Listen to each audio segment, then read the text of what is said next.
Oh, all right. Hello, hello. We're getting started a little bit late, but that's okay. Aha. Okay. Cool. Then we'll do that. And I will save that over here.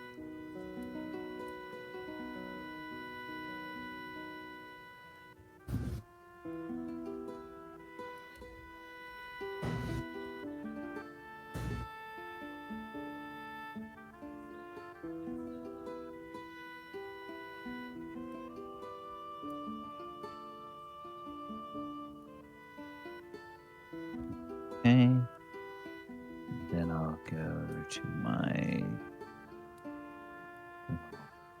tool that I have here for making tokens. We take this condition.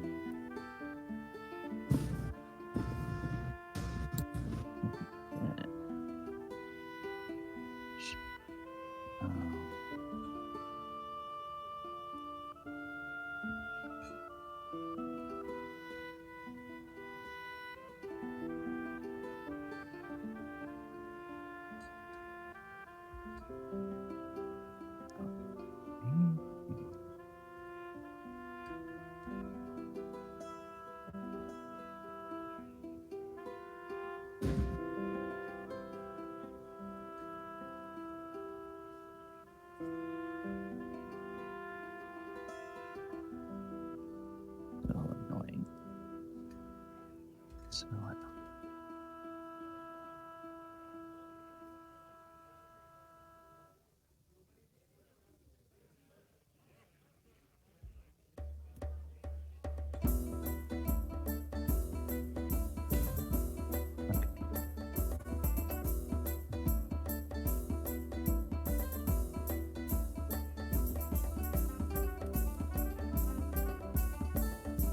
there we go. Now I can go to this, and I can here grab this. Yep, and then I'll load. Okay. Then we'll put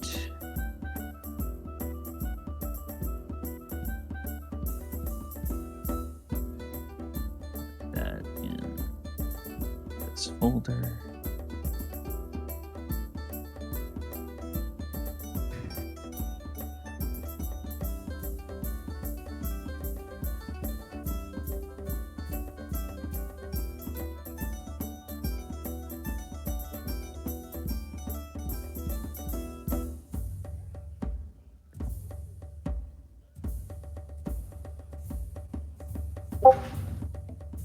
All right.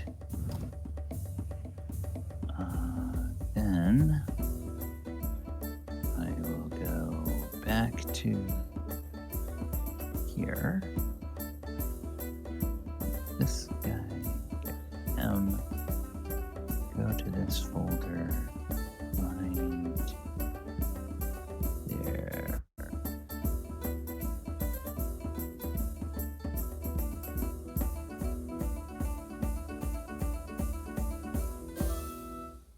Now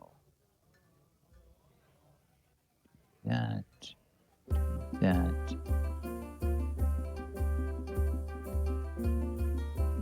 it does not have a okay. Then I edit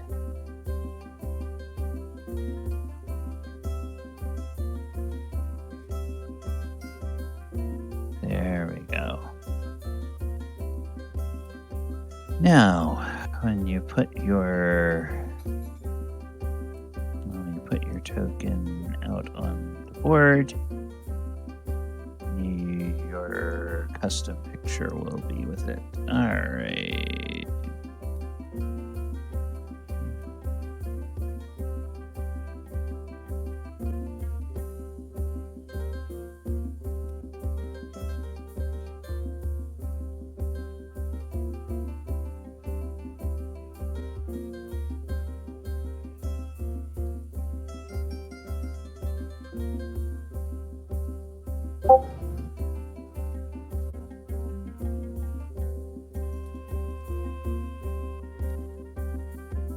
Goonie had a message. She was running late. Would be about 20 minutes. Okay. Oh, okay. I didn't see that. Never mind.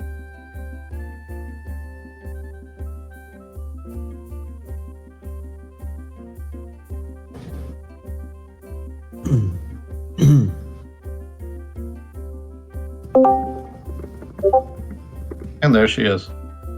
Yeah. Okay. I tried to leave a message. You did. I just didn't see it Oh, okay. because I was busy doing something else. Okay.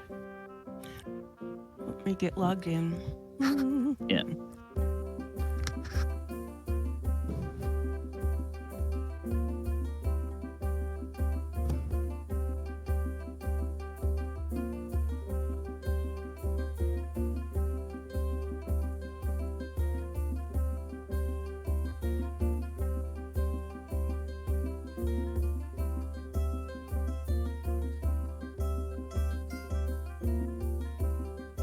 Casca is one of our guy who said he can't make it tonight. He's one of the guys that is normally very regular. Marcel is our crazy German player who has to get up in the middle of the night to play. So, and I think if I remember correctly, last session, school has started up for him again because I think he's in university. And so he may be on campus. So who knows what's going on at 2 o'clock at 2:30 in the morning on a German college campus. And Heather is from the Midwest. Is it Nebraska? Yep. Omaha. I'm sure you're having better weather than we are. And what is your weather? Really hot and humid and rainy. Oh, please send the rain here, please. Yes, I know you guys are needing it. Well, I'm Ronnie, by the way. Hello, Ronnie.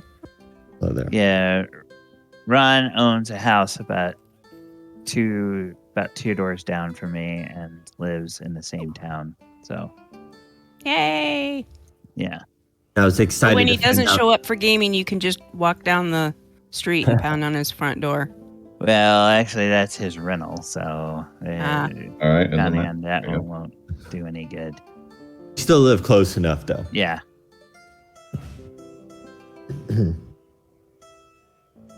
But yeah. So let's see. Where are we? So we have, I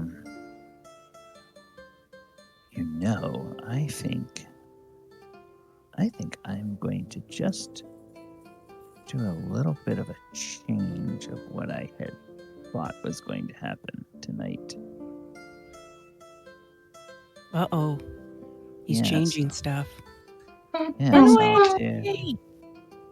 I'll do a little bit of a change. Okay, so Min, you're logged in. Jason, you're logged in. Ron is logged in. I'm logged in. All right. Well, here's what we'll do. We'll go ahead and we will get started with what we have here. And this is going to get a chance to introduce our new player in a slightly different way than I thought he would get introduced. So, we will change the soundscape.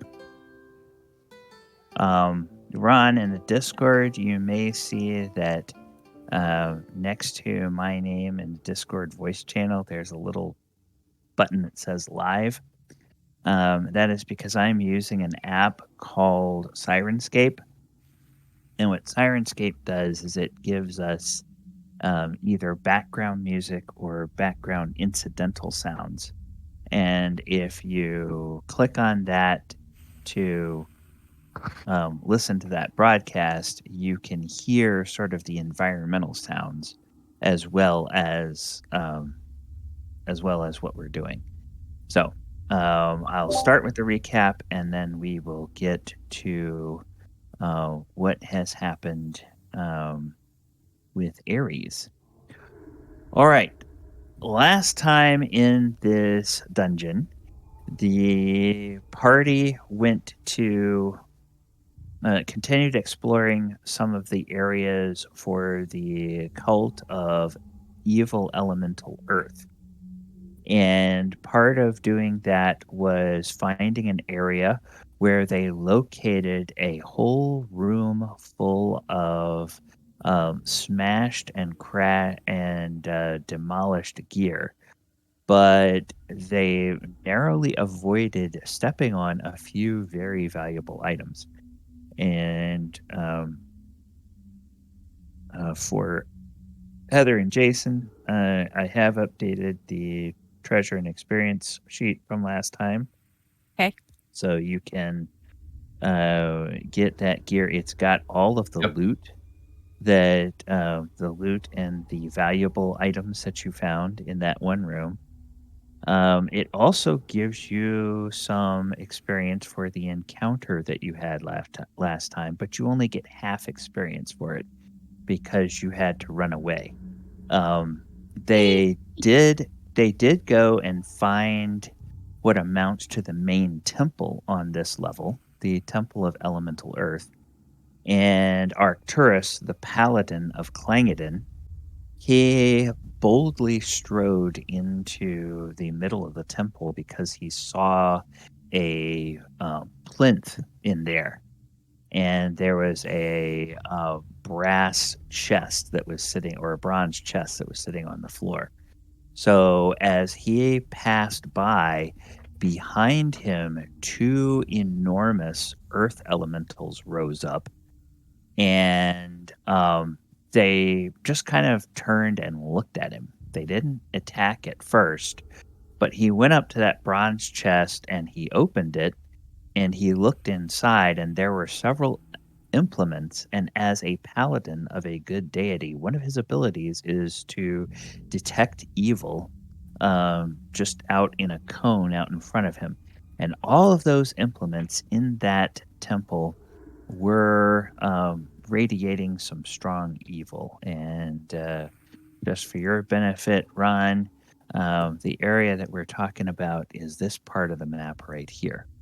So he was in this area, and these two lovely earth elementals up here um, came out. So he said, "Oh, these are evil implements." He pulls them out, puts them on the ground, takes his big warhammer, and he decided he was going to try to destroy them. Well, as soon as he tried to start smashing them, that kind of made the earth elementals angry. And so um, one of our characters, the rogue, is able to be virtually invisible. The wizard is able to actually be invisible, and the ranger, Quint, has sometimes more courage than good sense. And That's so a way of putting it. True. so the ranger went running into the room and grabbed the paladin after he had been pounded on a couple of times by these earth elementals and dragged him out to safety. Because fortunately, those things don't move very fast. And also, fortunately for them, they realized once they got out of that temple, the earth elementals do not leave that temple. So they now know there are two angry earth elementals in that temple. But they uh, they do not know yet how they are going to deal with them. Now that brings us to Aries. Aries, you are in a part of the map that these guys have not yet explored. So you are going to be the reason that they get to see some things that they would not have otherwise seen yet. Is this temple underground or is it above ground? It's underground. All right. This is there is an actual small physical above ground structure, and then they know that there are these big, huge, sprawling um, temples dedicated to elemental evil. From what they've heard, there's a temple to elemental evil earth, elemental evil fire, elemental evil water, and elemental evil air. And they are on the first level, which is the earth. So they've got at least 3 more levels to go. And they are, so you are over here in this part of the map. And here is Aries, imprisoned by, I said ogres before, it's bugbears. Bugbears have you imprisoned. And there is well, that was a token I was thinking of using, so get him out of there. There's a turnkey here, and one of the things that the bugbear and the turnkey enjoy doing for the benefit and entertainment of all the other prisoners is they will occasionally drag one of the prisoners out of the cells, take them over here, and put them on this rack, and they will torture them. Well, you look for all the world like a wild-haired rogue, or a wild-haired druid, but somewhere in your background there was a bit of roguishness, and that imparts a little bit of luck to you. And you've been observing when they um when they pull prisoners out of the cells, you've been observing that they're a little bit lazy. And so you realize that you would have an opportunity to kind of just do something so that when they closed your cell door here, it didn't quite latch all the way when they dragged this poor guy over and started torturing him. So the turnkey is over here cackling, and the bugbear is kind of focused on this poor guy, and sort of drooling his big bugbear stupid face drool. And you, Aries, when you realize that they are focused on that for a few seconds, you were able to very silently slip out of your cage or out of your cell.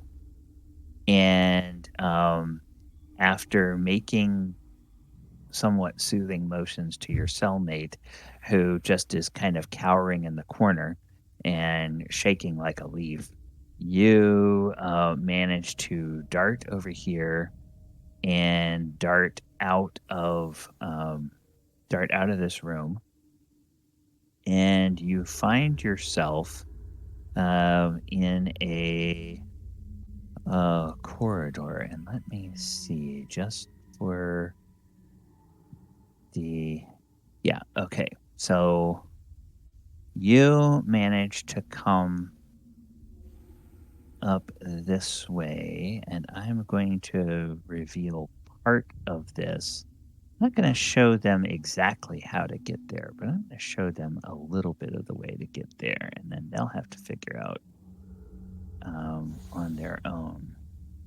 And also because you've been a prisoner for a while, you kind of are disoriented and everything. So it's you probably may not remember exactly how you got where you got.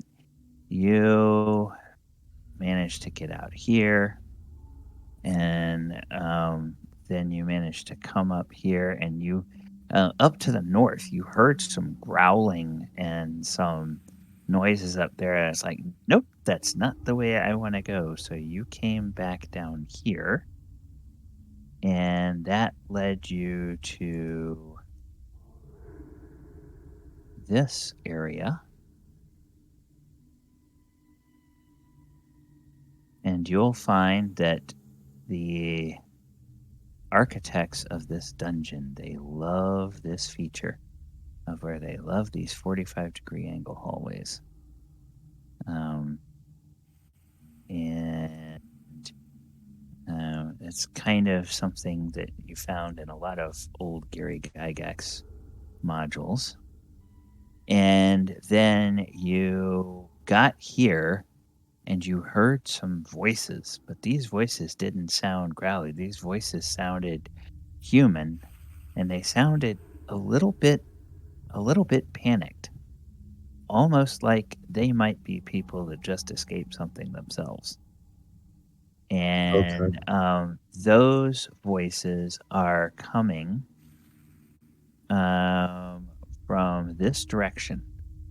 And in fact, in that direction, you can sense a little bit of light, as though it's the flickering of some torches. Would you like to head in that direction? I would. Do I have any weapons on me at the moment? No, you just escaped. Nothing. All of your gear is back with the bugbears that held you captive. You basically just escaped with the clothes on your back, and they're not terribly smart, but they clearly noticed that there was something about your cloak, so they took your cloak too. So you don't have your cloak with you. Right now, you just are Naked and afraid? No, you've got your clothes on, but it's basically like it's not necessarily your adventuring clothes. It would probably be like your small clothes, basically. What they've had you wearing while you've been in the jail cell. And can I see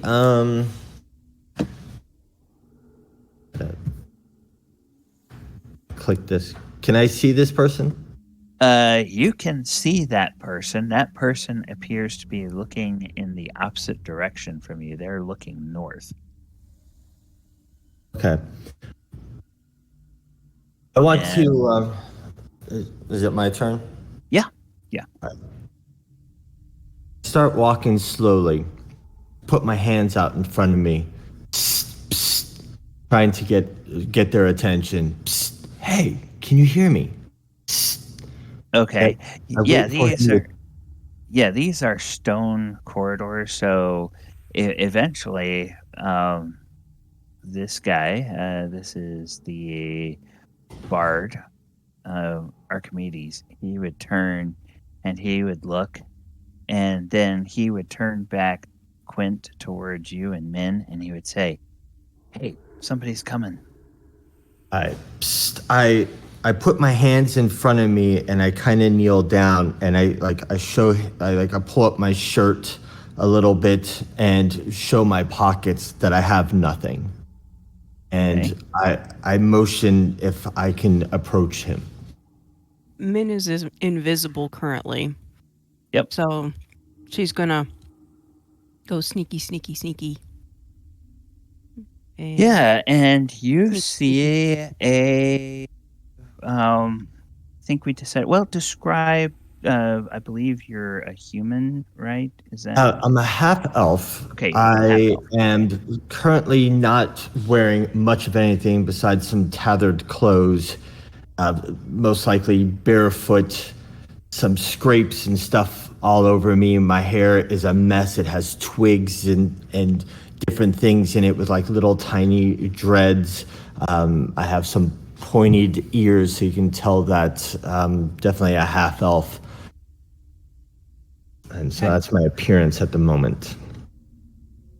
Yeah, and he definitely looks like somebody who has seen better days. And he doesn't look like any of the cultists you guys have seen in here. Okay. So I tiptoe around him. Okay. And I'll continue to advance if going this way. And I'm still waiting for an approval if I can approach them or him. Yeah. And about Quint? that time, go ahead. Yeah, Quint will be standing. Quint will be standing there. He'll have his swords out, but they're kind of in a relaxed position. He's not trying to be threatening, but seen too many things in this dungeon to just let anybody wander up to you. And so I'll let him know he can come into about 10 feet of me and stop right there.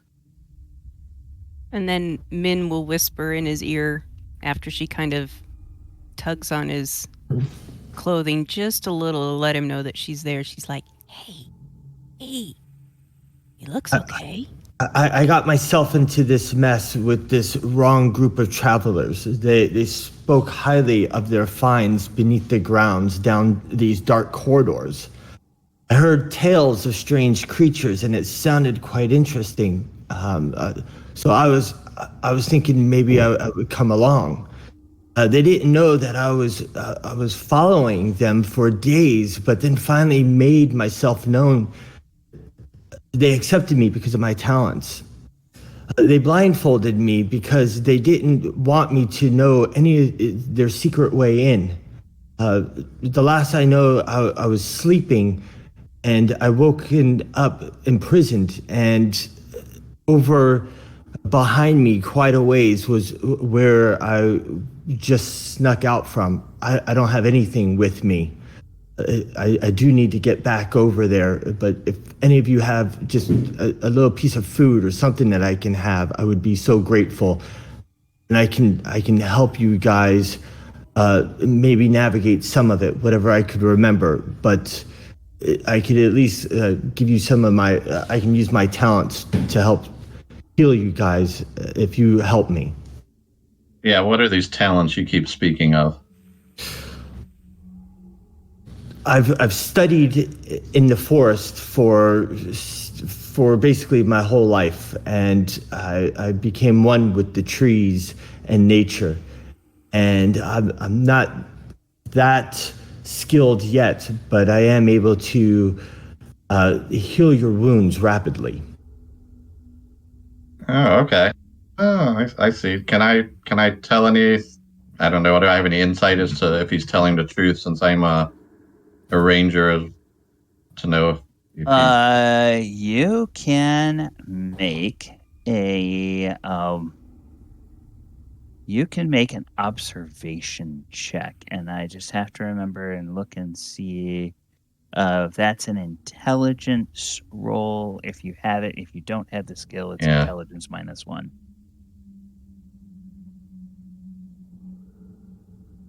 Beg of you, please let me come with you guys. Oh my goodness. Yeah. This guy seems on the level. Everything is matching up. And Aries, you see behind him, you see behind this man, because I guess Min has not dropped her invisibility. No. You see like a halfling with a war dog. You see a paladin who looks pretty beat up. And you see a couple of gnolls appear, and they kind of look your way, and then they look at the paladin, and they immediately go over and they flank the paladin, and they act like they're like trying to take care of the paladin, which is really weird to see gnolls, being nice to a paladin. Then quick. There's some. Go ahead. Sorry.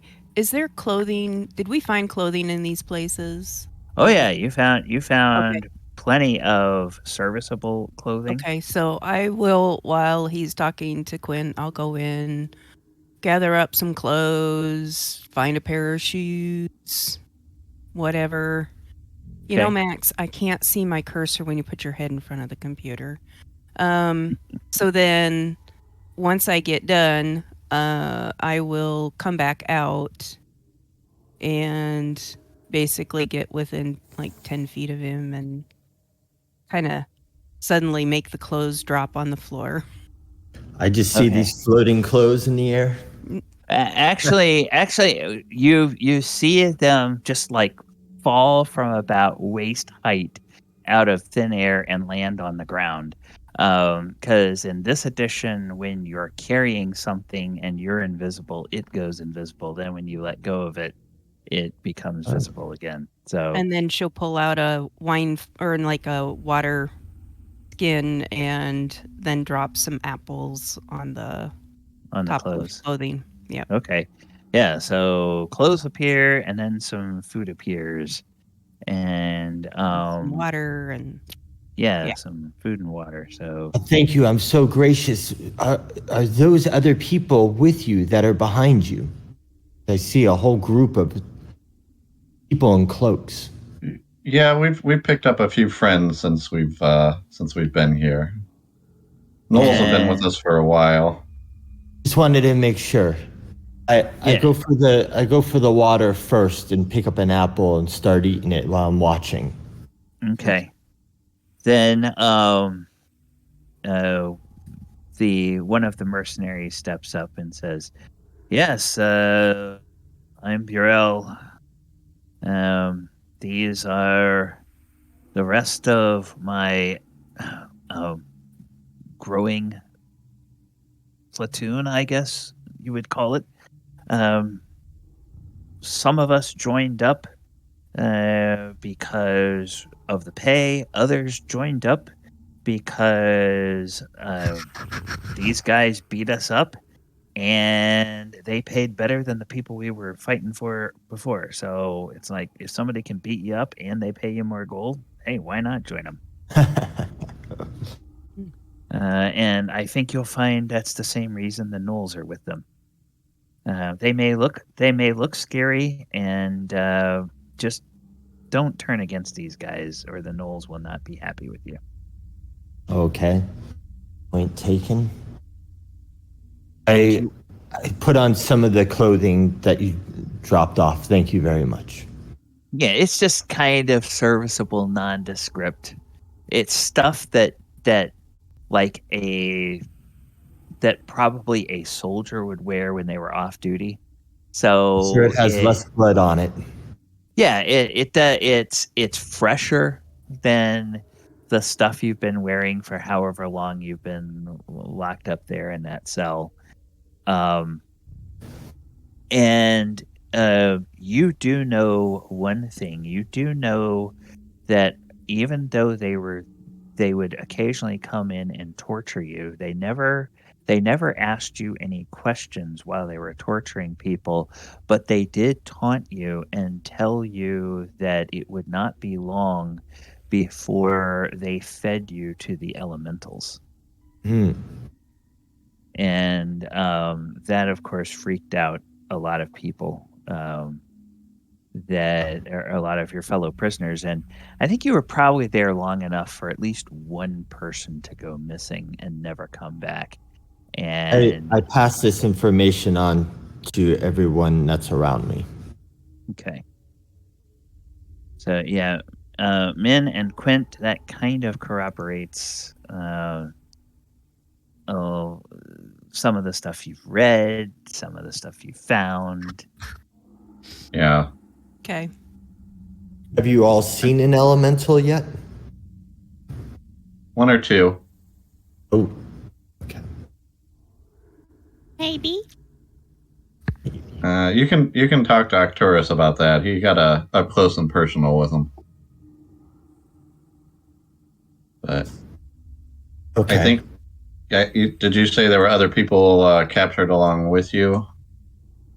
There were, but my memory of the last few days from starvation, I'm having a hard time remembering a lot. Sure.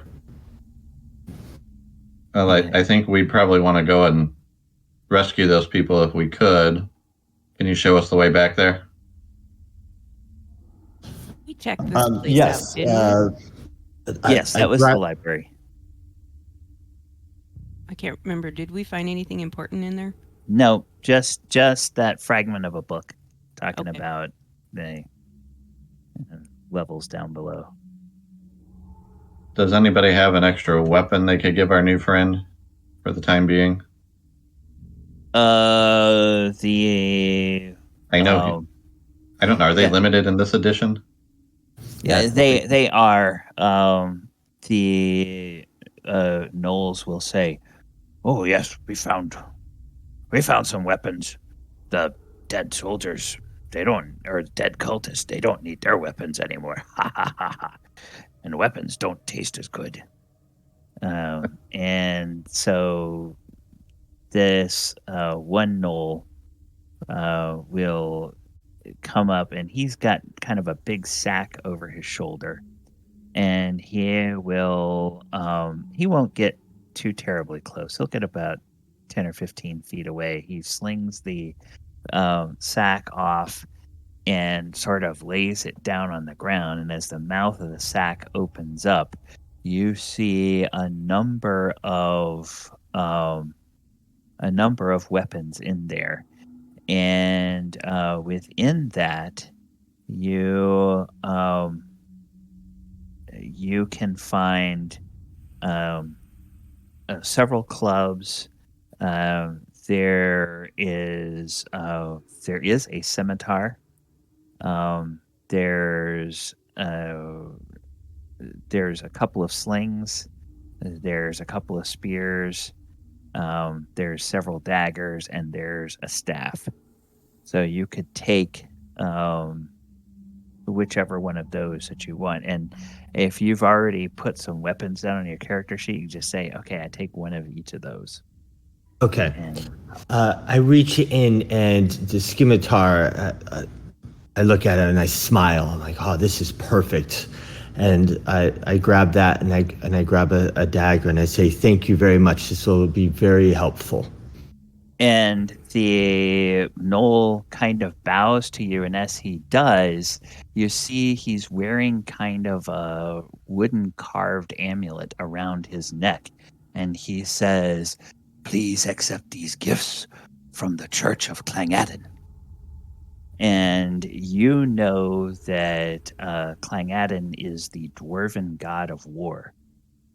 And to hear a Knoll talk about a dwarven god as though it's someone that he venerates, that just, you have never heard of anything like that in your life. I step back in awe over this. Yeah, and as the Knoll picks up the sack, he starts to walk away, turns back, and gives you this big, huge, toothy grin.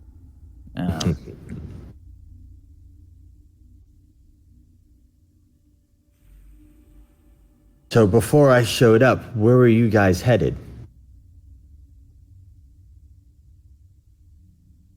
Well, we were talking about heading back to the surface to kind of regroup, but I think taking care of these people is kind of a priority, unless anybody disagrees with me. I do have a couple items there that I would like to gather up, and to have your help, I would be most gracious. The people, some of them look like they're ready to just be food, and we can't save them.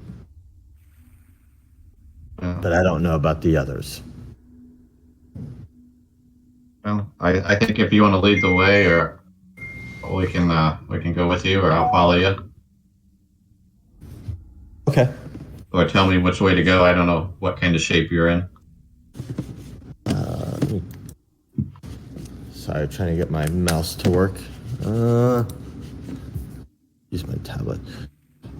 All right, DM, I'm gonna start heading back around to at least the furthest part that I could see to here, if that's all right.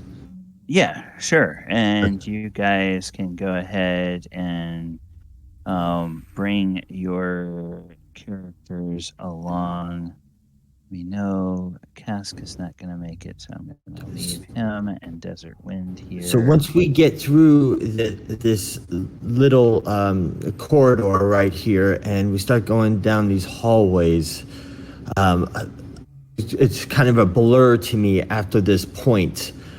But I do know that there are at least two of them in there that we're going to have to definitely try to take out as quick as possible.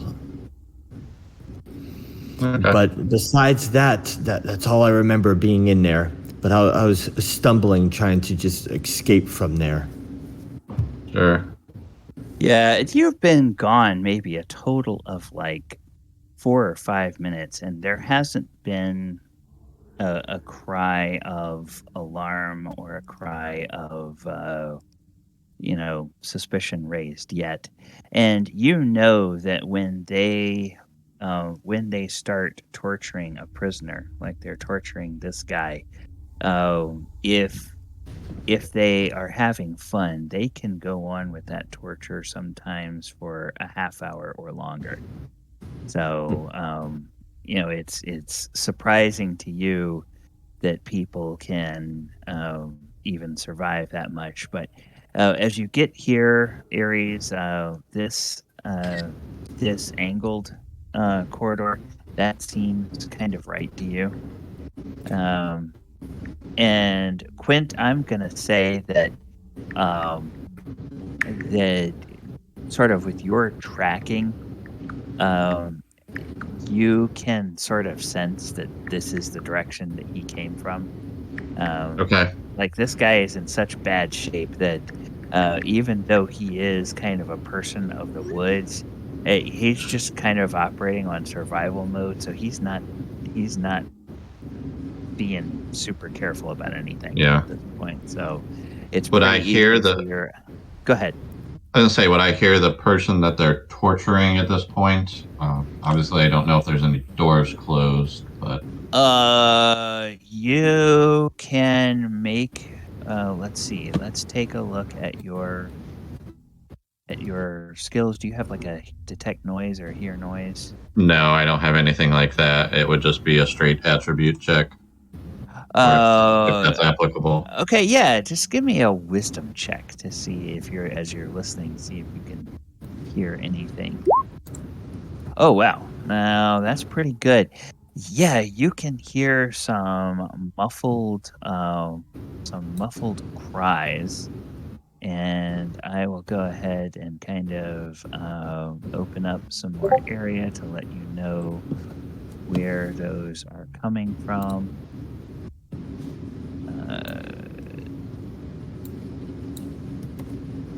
Oops.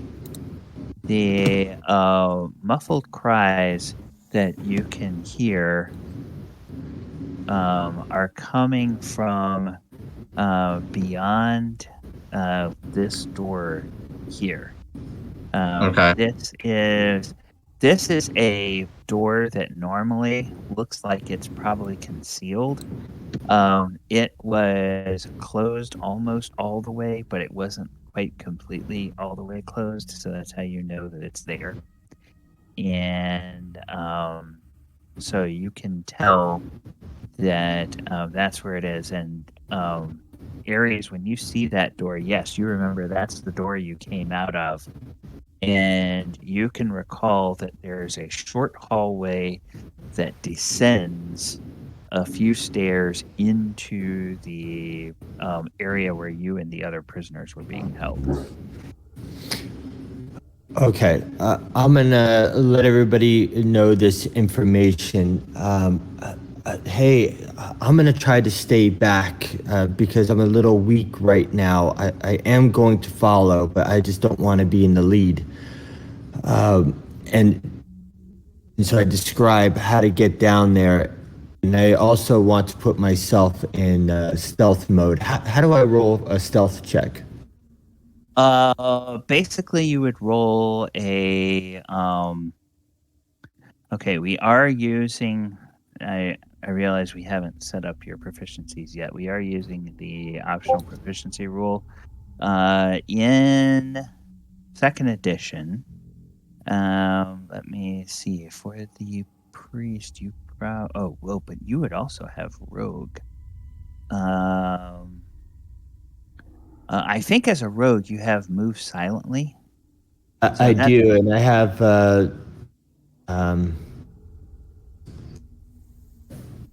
yeah. So I get like a +10 to it as a modifier. Yeah, and in 10%. this edition, all of that is a percentage roll, so it's all done by percentile dice. So let's see. Let me open. Oh, I think I modifier, miscellaneous modifier. Yeah. See what happens. Yeah, you click on the button that says no armor next to move silently. Okay. All right. So you got all right. So you think that you were moving silently, but Min and Quint, he's making quite a bit of noise. And just out of the darkness, or out of the jumble of people moving about, you hear this little feminine voice go, "Shh." And actually, two of the gnolls turn back to you. They put a finger to their mouths and then they just hold up a palm, like, just stay here. Okay, I get the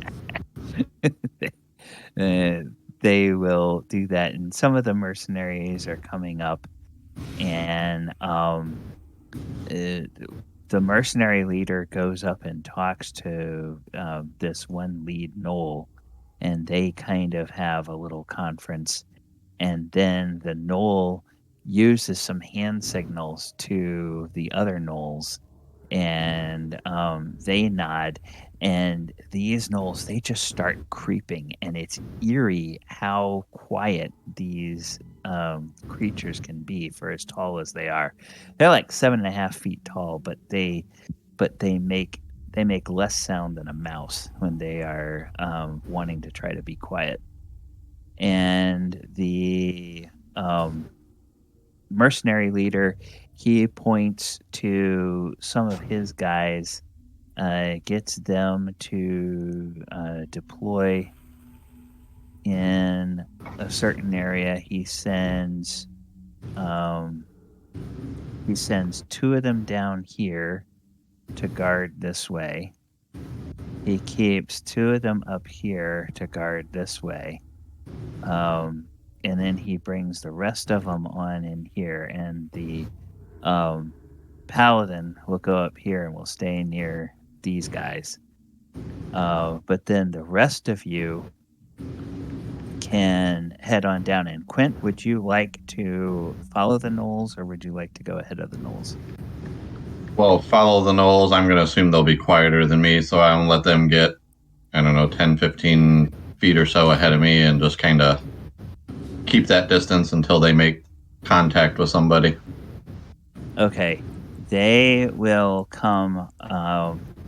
They will come all the way up to the door here, and then some of the mercenaries will follow on in behind.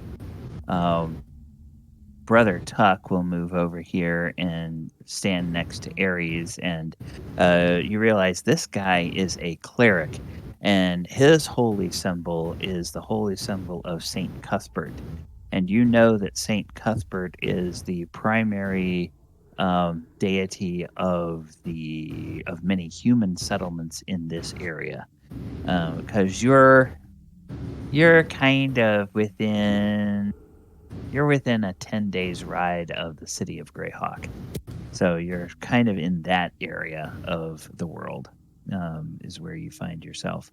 Or at least that's where you remember being before you came down here. So if they've kept you captive in the same place, that's probably where you are.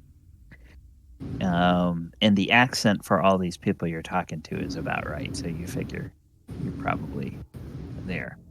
So these gnolls will go ahead and they will Oops, they will sneak. They will try to sneak into this area. And then what I'm going to need to do is I am going to need to roll something for them. I'm going to need to roll a dexterity for them and see how quietly they can do that. Oh, come on. Right.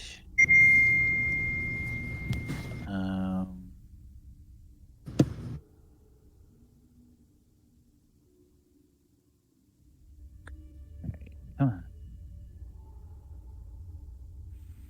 on. Character sheet. Alright, so they are going to get this. And it's a... Okay. Two of the gnolls get in about here. And one of the gnolls gets just inside and he gives this little canine sneeze. And there's a bellowing roar from beyond the gnolls. What? And then it's like, intruders! And so then there's a human voice that says, oh, no, intruders! Ah! And then you hear several people screaming. And so, Quint, you know the jig is up. Min, you can hear that. And the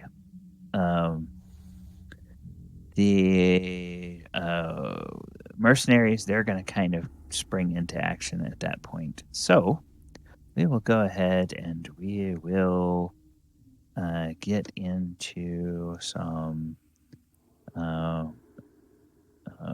battle music. All right, and then I will bring up the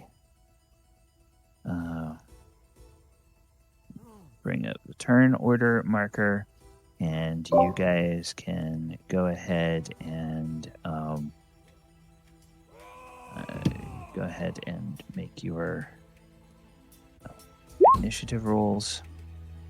Those of you that want to participate in the combat. I'm gonna let Burrell stand in for all of the human NPCs.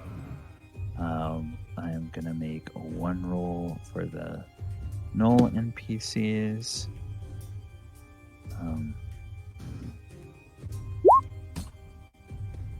And then I'm gonna make one roll for the enemy NPC, and that's gonna be for the Bugbear. Will represent the enemy NPC. And how do you do the initiative roll? On your character sheet on your weapons or on your combat tab, next to a weapon, there will be a little line. Let me just double check that we I see have it. Okay, yeah. There's one of them that is actually the attack roll, and then one of them that's the initiative roll. Okay. Yeah, so that one at the far right is the one you use for initiative. And then when your turn comes up, if you want to attack, click the little hit button. And then the other thing that in this edition, and we'll do it if you swing and if you hit anything, we'll fill it out. But the melee damage, then you actually have to fill out a second line that has the damage for the weapons that you're wielding.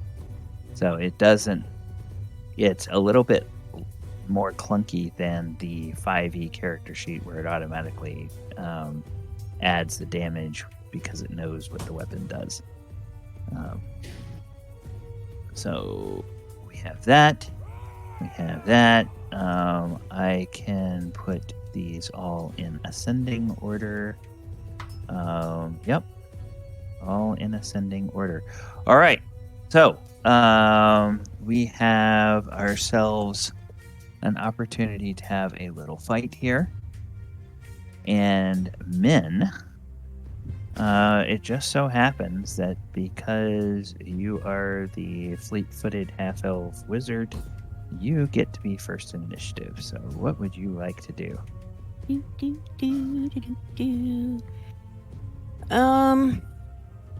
Let's see here. I'm trying to find my movement speed. Oh, remember, you have a minute. Oh, that's right. So, yeah, you don't need to worry. Okay, so I'm going to much about that. run ahead of everybody else. Whee! And I'm Okay. going to like push past people. Da, da, da, da, da, da, da, da. Get right You're inside. you're still invisible, Yep, right? I'm still invisible. So I get right into here. Okay, I'll describe what you see here. I think there's a description of this room. Okay, lurid light from a flaming cresset and a glowing brazier of charcoal reveals a 30 by 20 foot chamber containing a rack, an iron maiden, a cage, and all the other unspeakable devices common to a torture chamber. Two adjacent 10-foot square alcoves, one to the south and one to the east, are barred. Their doors held fast by chain and padlock, except the one on the east. The chain is loose and the door is slightly ajar. One prisoner is in the east cell, obviously here to await the tender mercies of the torturers. Two female humans are in the south alcove, and a half-orc female is in the east, the one that looks like it's partly open. And then there is a person that is on the rack. The human is wearing chainmail, and he is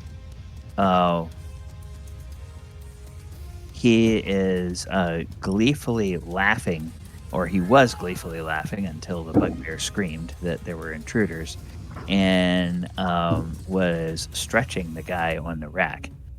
But now he turns in your direction, and you see that in addition to his chainmail, he is. He appears to have a short sword at his waist. The torturer does. The bugbear is armed with a morning star, which is like a spiked club. But obviously, they can't see you. They are looking past you at the knolls.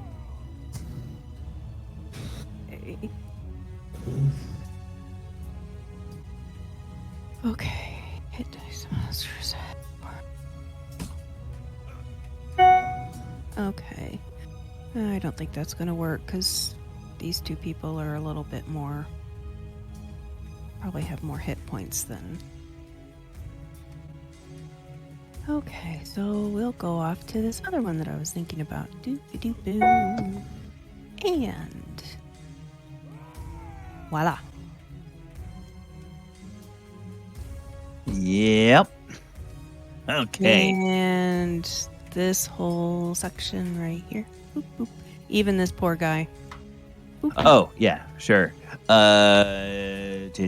So it's maximum area of 10 by 10. So it's 40 feet high, 20 feet wide, 10 feet deep. In this case, we can do 40 feet long, 10 feet wide, which basically is going to cover this whole area. So anyone who would be in here at the time, which is Min, and then the gnolls standing at the door, and the bad guys and the unfortunate prisoners. They see, oh, what? No, not a circle, dummy. It's not a circular thing. It's a rectangular area. Let's try this again.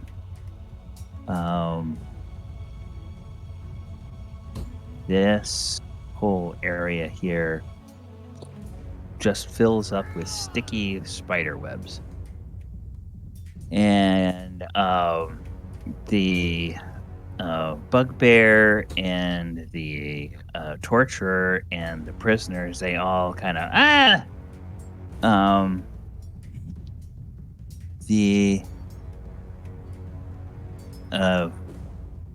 you can hear the torturer cursing, and you can hear what sounds like scrabbling for a weapon. But it's clear that it's going to be a while before he is able to do anything. And the Bugbear, likewise, is kind of thrashing about in these webs.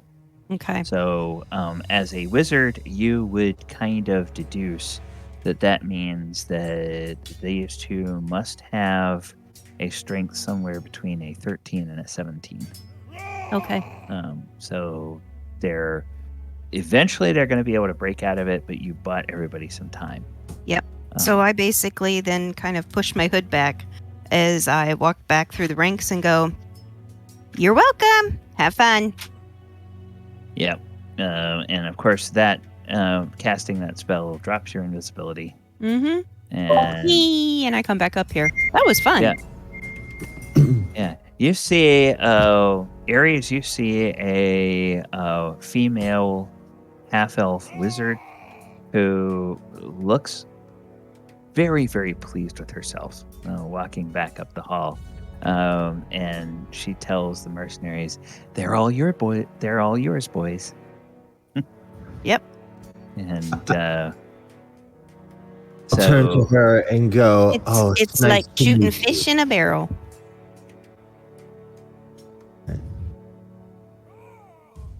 All right, so the next is going to be all of our human NPC allies. And Burrell and his three guys are gonna come in here, and Burrell is gonna say, "Oh, I think there's prisoners as well. We'd better be careful about using fire."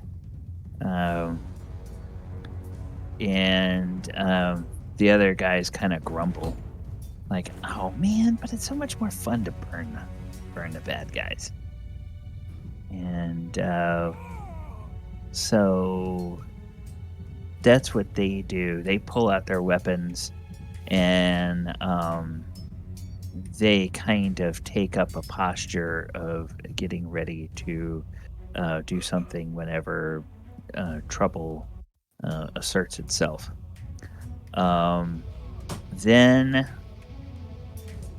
Then Aries, Why didn't they want to use fire? What was their reason? because there's prisoners. The Webs will go up like just poof. Oh, That's how you make a spider bark. You light their web on fire. Poof. Yeah, the webs she casts are flammable, and anybody caught in them takes fire damage. Obviously, with the kind of rough shape they're in, the prisoners are a lot more likely to be killed by the fire damage than the torturers. So they don't want to do that. But if you want to move down there closer so Aries can see what's going on, you're welcome to do so.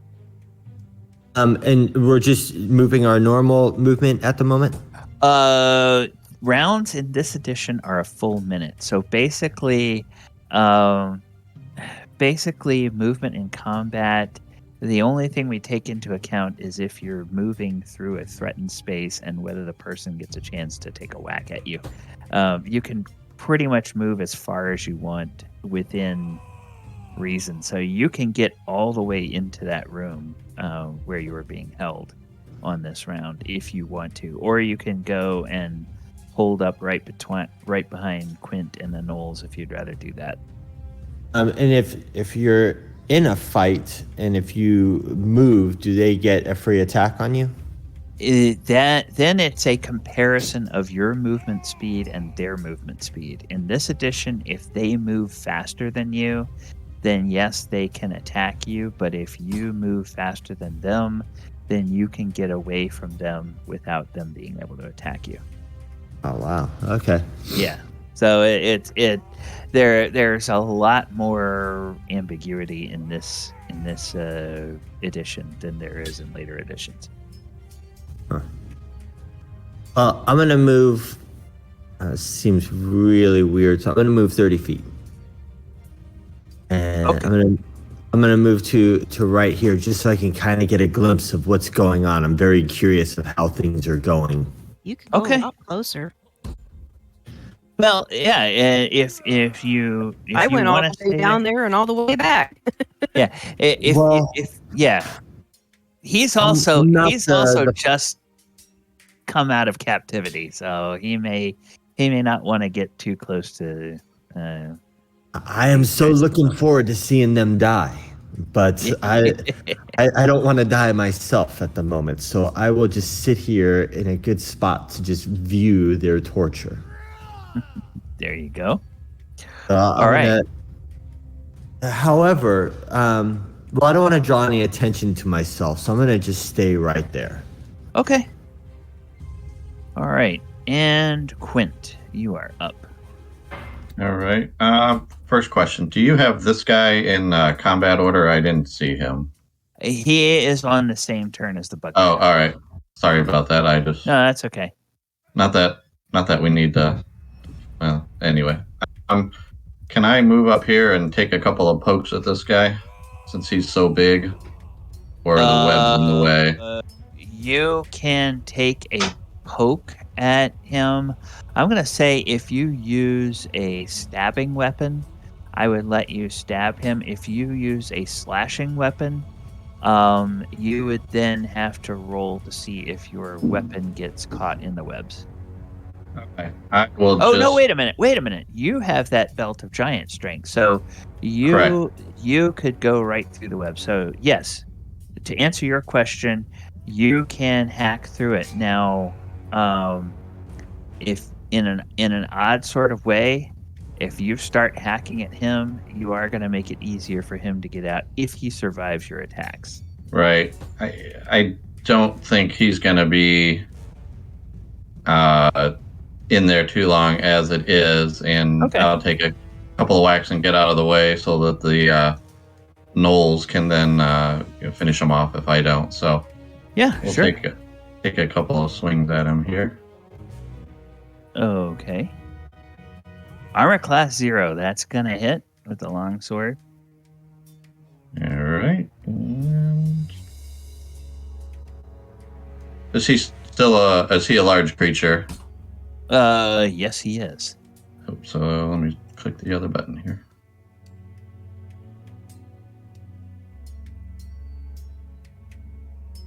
Oh my goodness. Yeah, that hurt him very badly. He is very badly bloodied after that. So suddenly there's this big red patch on the outside of the webs. Yeah, and a big bunch of blood is spilling out at Quint's feet. And then we'll just try with the short sword here. Oh, that's another hit. Nice. And it's large. Oh, goodness. Quint, how would you like to kill this bugbear with your short sword? I just got a good poke up through the armpit and tickled his heart with the short sword. Okay. Yeah, Aries, you see this big bugbear. He just lets out this yell, and you can't see his face very well because all the webs are covered it up. But you just see the big mass of where he is. It stops struggling, and just kind of this dead weight leans against the webbing there. So he is quite thoroughly dead. And Quint, you hear a voice over here, this prisoner, just kind of almost in shock, going, he's dead, he's dead, he's dead, he's dead. She's just kind of, she's completely lost it, and she's starting to laugh. So that is that. If you want to move, you can move. Nope, I'll stay. I'll get out of the way, actually. I'll move back over here. Okay. Clear out the room a little bit. All right. So then the gnolls will go, and as you pass by, they say, "Ugh, bugbear patty." No, but they're humans in there.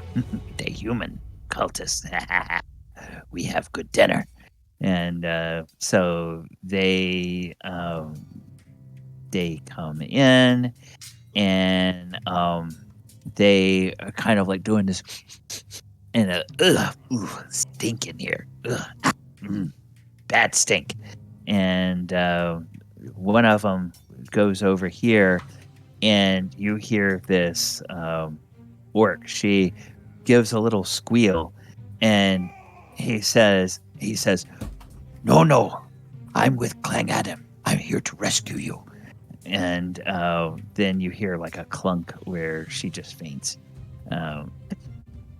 And so that is their turn, because they don't want to get stuck in the web by trying to attack the webs. The bugbear is down, but the turnkey, he manages to get his dagger out and kind of slice a little bit of the way through the web. But that's about all he can do. Prisoners, they can't do anything. And men, we're back to the top of the round. It's round 2. Is there anything that you would like to do?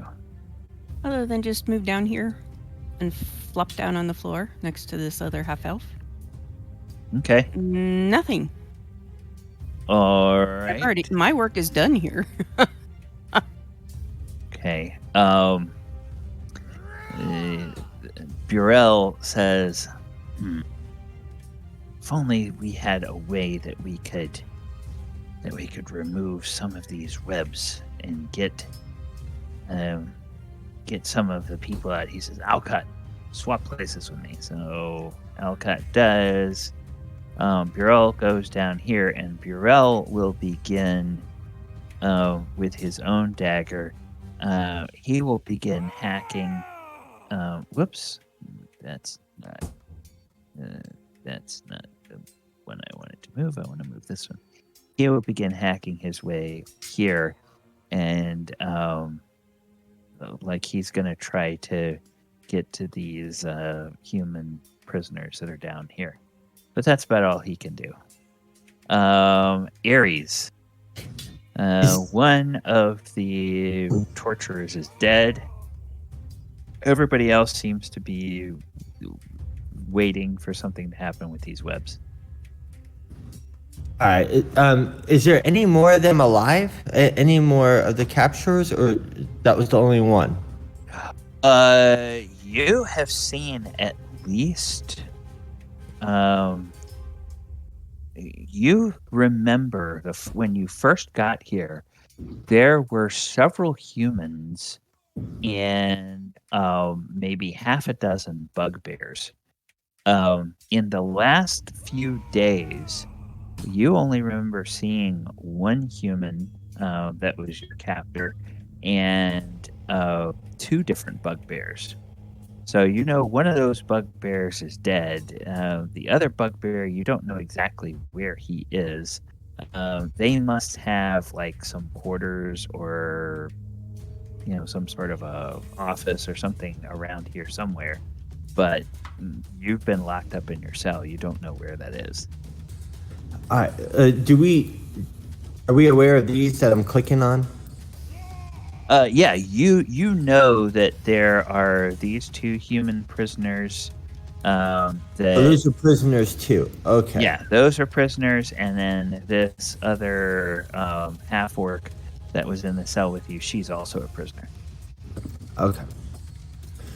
All right, I'm gonna turn around. I see that she just sat down next to me. I give her a little smile, and I clumsily move along the wall and up to Quint.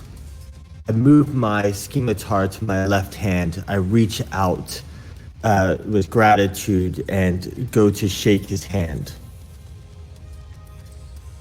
Okay, Quint, this. All right. I'll kind of move the sword so I don't stab him, and I will say something like, glad to help out another brother of the forest. Well, thank you so much. My cheeks hurt so bad afterwards because I was smiling so happily after I saw you slaughter him. Thank you. Certainly. I'm gonna switch my sword back to my hand and continue to move so I can look around the corner to see what else is there. Yeah, okay. As you get there, you see 5 of the allies of these people that you have been talking to. One of them down here, he seems to be using a dagger to try to cut into the webs a little bit. You see this Knoll looking into this cell at the woman who is your cellmate. He's kind of got a little bit of concern, and she's clearly passed out. And the rest of these guys are just kind of there with their weapons ready. There is a little bit of movement kind of in this area of the web, and they all seem to be focused on that area. It's movement kind of like you would imagine somebody in that area struggling or maybe trying to cut through the webbing. These webs are kind of like the consistency almost of cotton candy in terms of just looking through them is very difficult. Once it gets like maybe a foot of webbing because it's just so thick and all the overlapping strands and everything. But you kind of can get a sense of shapes and a sense of things from in there, depending on how it's lit. So, okay. That's basically what you can tell. I have the strong desire to lick it, but instead I'm going to take my dagger and start to slowly slice through it in order to try to help people get out. Okay, and this is where I have to look at something here. Okay, all right. Turn there. Yeah, all right. Yes, you will, just so you know, your strength is 13. So you will be able to slice through a foot of webbing per round and you won't get stuck in it. For people who have a strength of less than 13, you start trying to slice into it and then you get stuck. That's the way the web spell works in this edition. Okay, Quint, you are up. Well, I would kind of get the same idea. If I can maneuver in here somewhere to try and cut the web, I figure where the bugbear's at. I hacked it up somewhat. Just kind of get in here and start cutting to try and get to this guy over here and try and cut him free and pull him out away from the other guy. Okay, we'll move the bugbear out of the way for the moment so that you can see that. And yeah, you Within a round of cutting, you can see the mechanism that is holding the chains tight on this rack, and you Okay. can smash that, and so that'll release the tension. So at least the guy Yeah. isn't being stretched anymore, because Okay.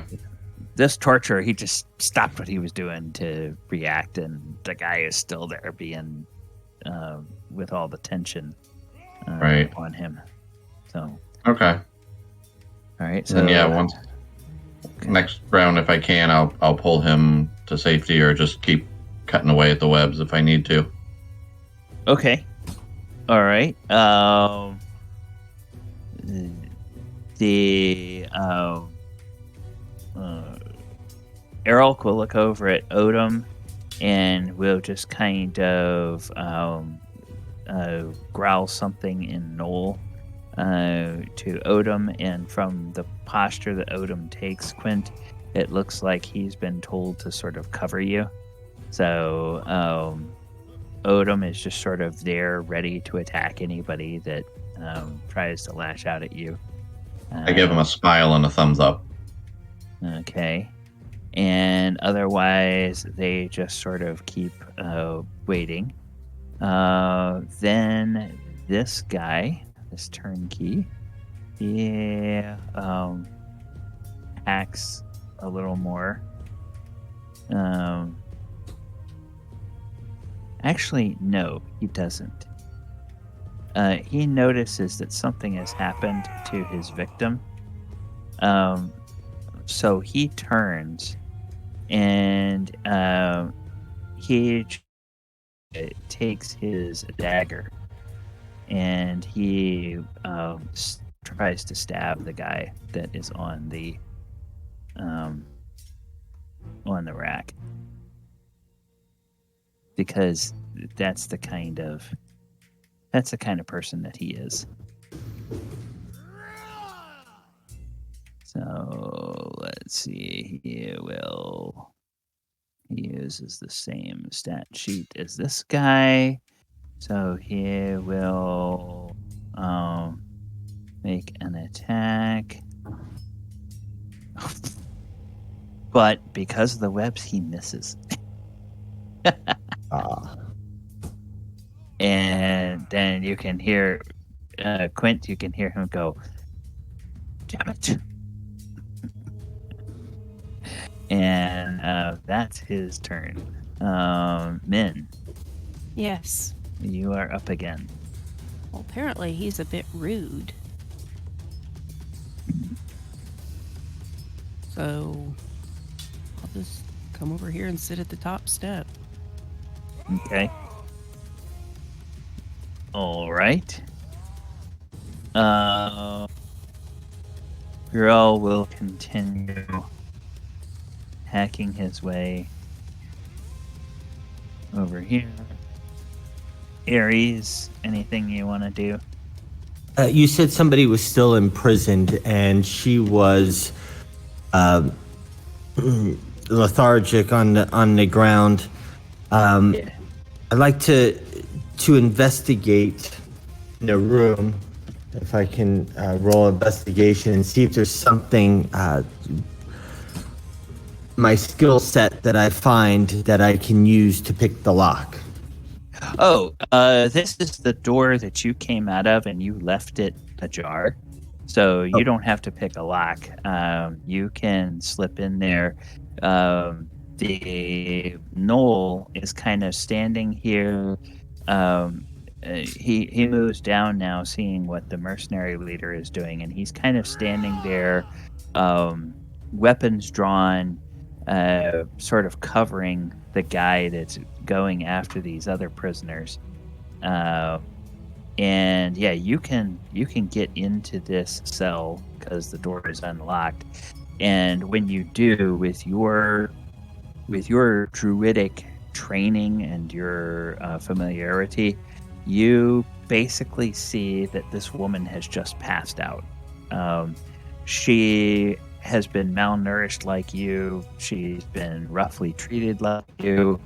I guess kind of the overwhelming sense of people coming in to rescue and then seeing a gnoll, which I mean until today, anytime you and most other civilized people see gnolls, it's like, oh crap, this is going to be bad. But now they're kind of on your side. So you think it's just kind of overwhelmed her and she's passed out. She doesn't seem to be in any imminent danger. She's just kind of unconscious at this point. So Okay. you can just leave her be, or you can do whatever. And she is a half orc, but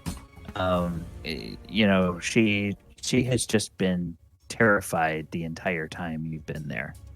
Not necessarily terrified of you, but terrified of the captors. And you may or may not have ever tried to talk to her, but she hasn't said anything to you, whether you tried to talk to her or not. Okay. I take my and I cut a piece of my clothing and I wad it up and I stick it in the door, just so if it does close, that it won't lock again. Like I stuff it in, Okay. whatever, just to make sure that we can get her out if a battle starts and the door shuts. I want to make sure that we're able to get her out. If I still have another, I'll use my dagger to continue cutting the web. Okay. All right. Yeah, you can do that. All right, Quint. I'll just keep cutting at the web. Yeah, you can reach this guy this round, I'm going to say. You can get your hand on him and... Yeah, I'll just take him, and if I can get him, I'll take him over to Brother Tuck, so Brother Tuck can start taking care of him. All right. So you slip him off the table, sling him over your shoulder, and then we will just say that he is up here and he is prone on the ground at Brother Tuck's feet. Yeah. Okay. And in a bad way. And Brother Tuck just says, "Oh, what evil these people are doing. They should pay for that." Well, one of them has. Very good, my son. Go see that the rest of them do. And he kind of gives you a blessing of St. Cuthbert. Thank you, brother. And then he kneels down and begins tending to this guy. So you can either stop there or you go back to the chamber or whatever. I'll just kind of stay here in the case something comes through one of these other corridors. Okay. All right. And then the gnolls, they, two of them are gonna kind of move in here, and then they are going to start making, following suit with what some of the rest of you are doing. They're going to start making cuts and trying to move down this way to see if they can intercept this guy. The turnkey is going to keep coming. He's like, "Oh, the elemental eye will swallow you all up. I will see it myself." And he's just raging at all of you. Min, you are up again. If there's anything you want to do. Wouldn't mind going off to explore. But I won't. Okay. Yeah, you can always go invisible again, of course. Yeah, I'll go invisible. Okay. All right. So, Quint, you're sitting there, or you're looking there, and suddenly Min does her little vanishing trick and she just winks out. I think we're all getting kind of used to that by now. Yeah.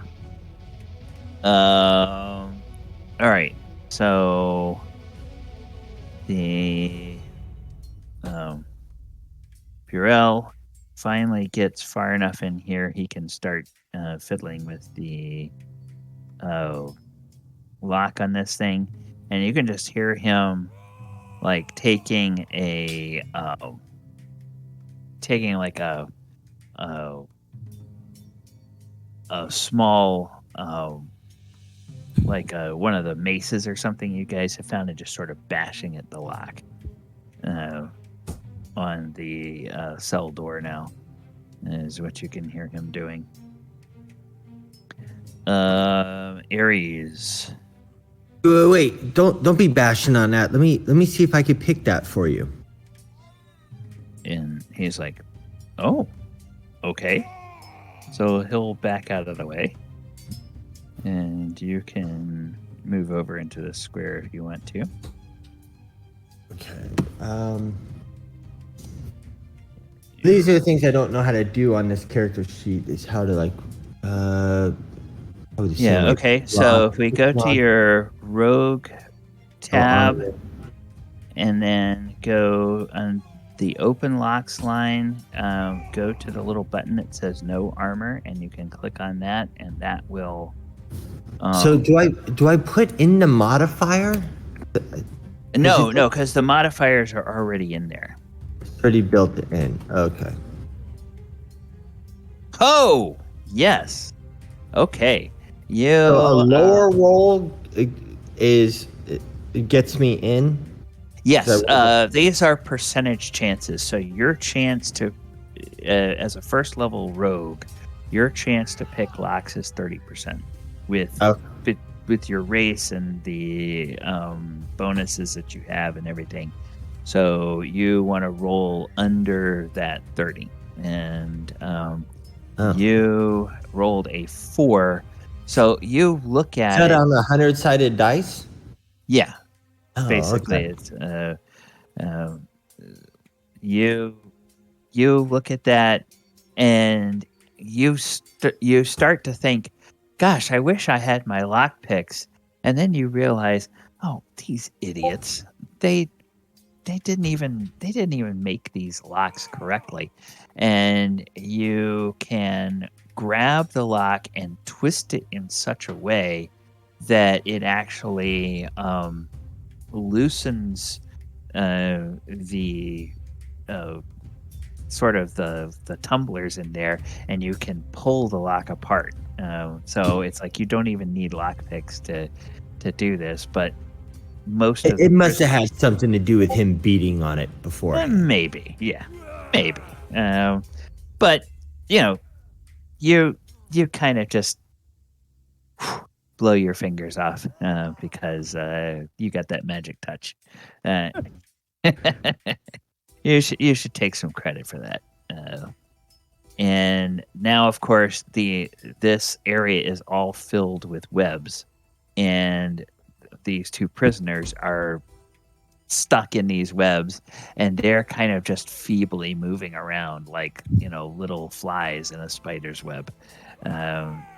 It's gonna take some help getting them out of here, but so if you want to, you can start using a dagger to cut towards them.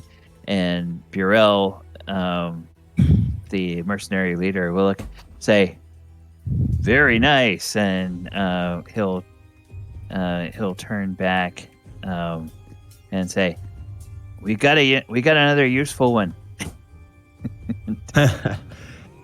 I turn to the mercenaries and I say, do you think some of your mercenaries could help cut them out in order to move this process along quicker? And Burrell says, as soon as we take down this jailer, we'll get rid on it. Where's the jailer at? He's this guy right here.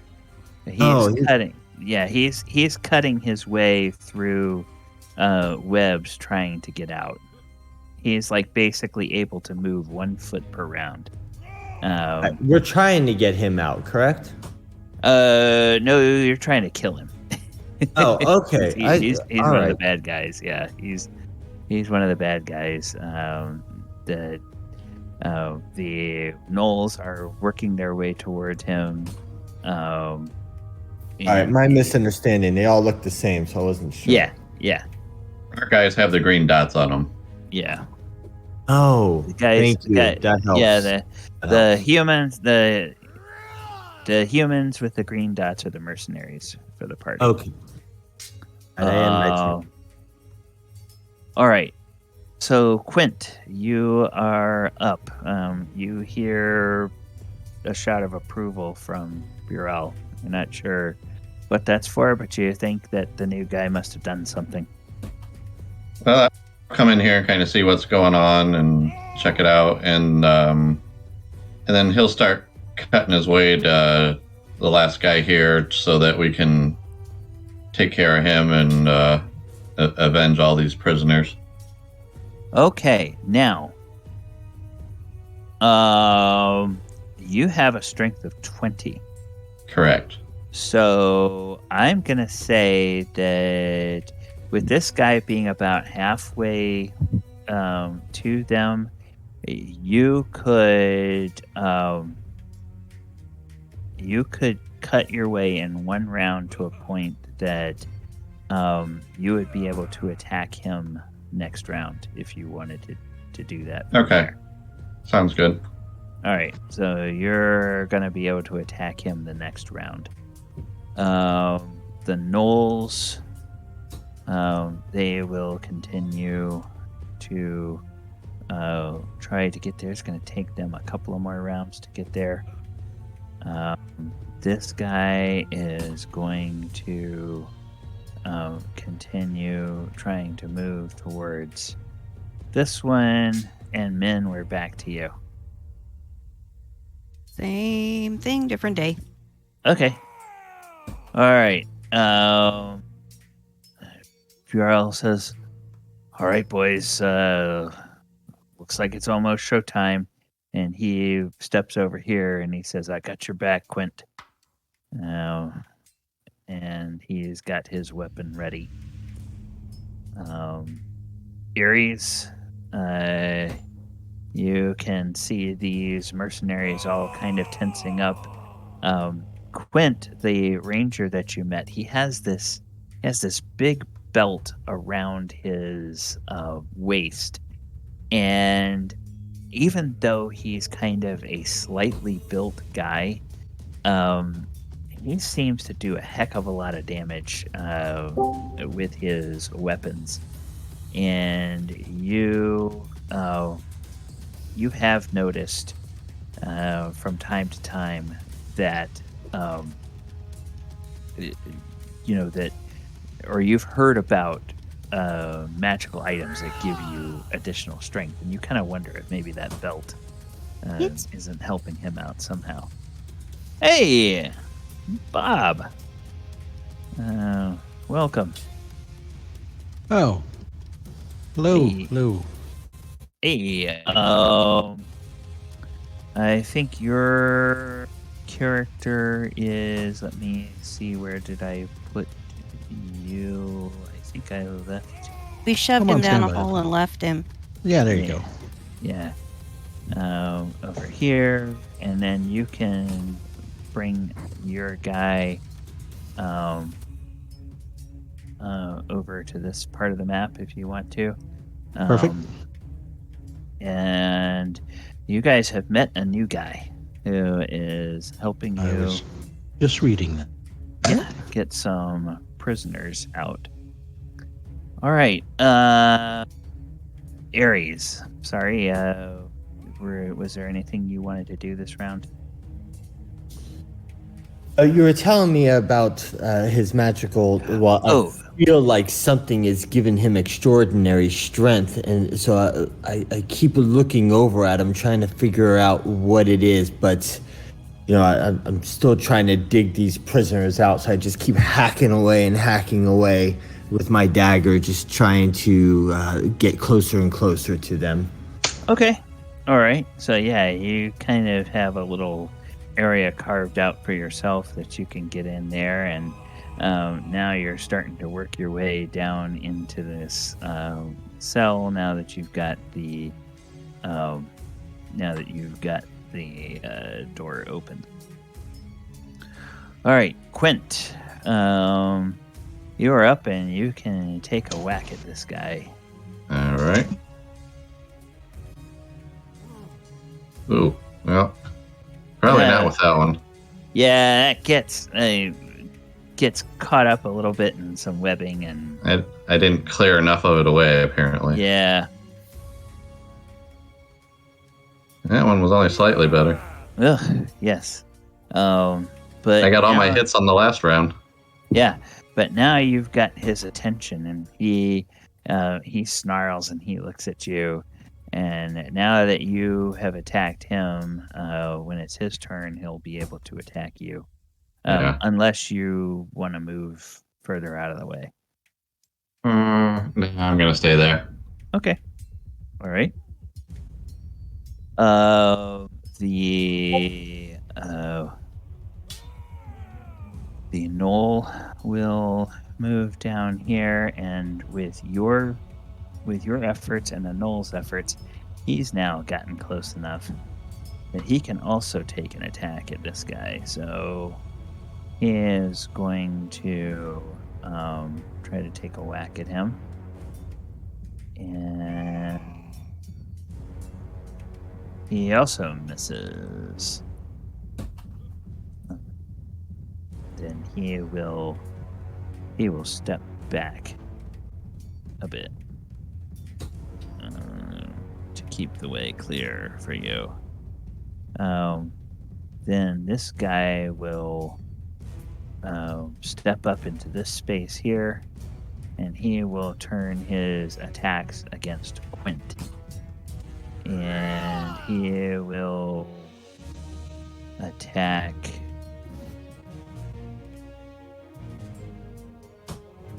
Okay, armor class 8. That's probably gonna miss. Yeah, mine's 7. Yeah. Okay. All right. So he misses, and let's see what is this. He gets 3 every 2 rounds, so he gets 1 attack this round. All right. Then Min, we're back to you. Anything different you want to do? It's a little crowded in there. Okay. All right. Mercenaries. Oh. Well, he's gonna move over here, and with what's been hacked up this way, he's gonna go ahead and try to take a swipe at the turnkey. And he also misses with an AC 8. All right. Aries.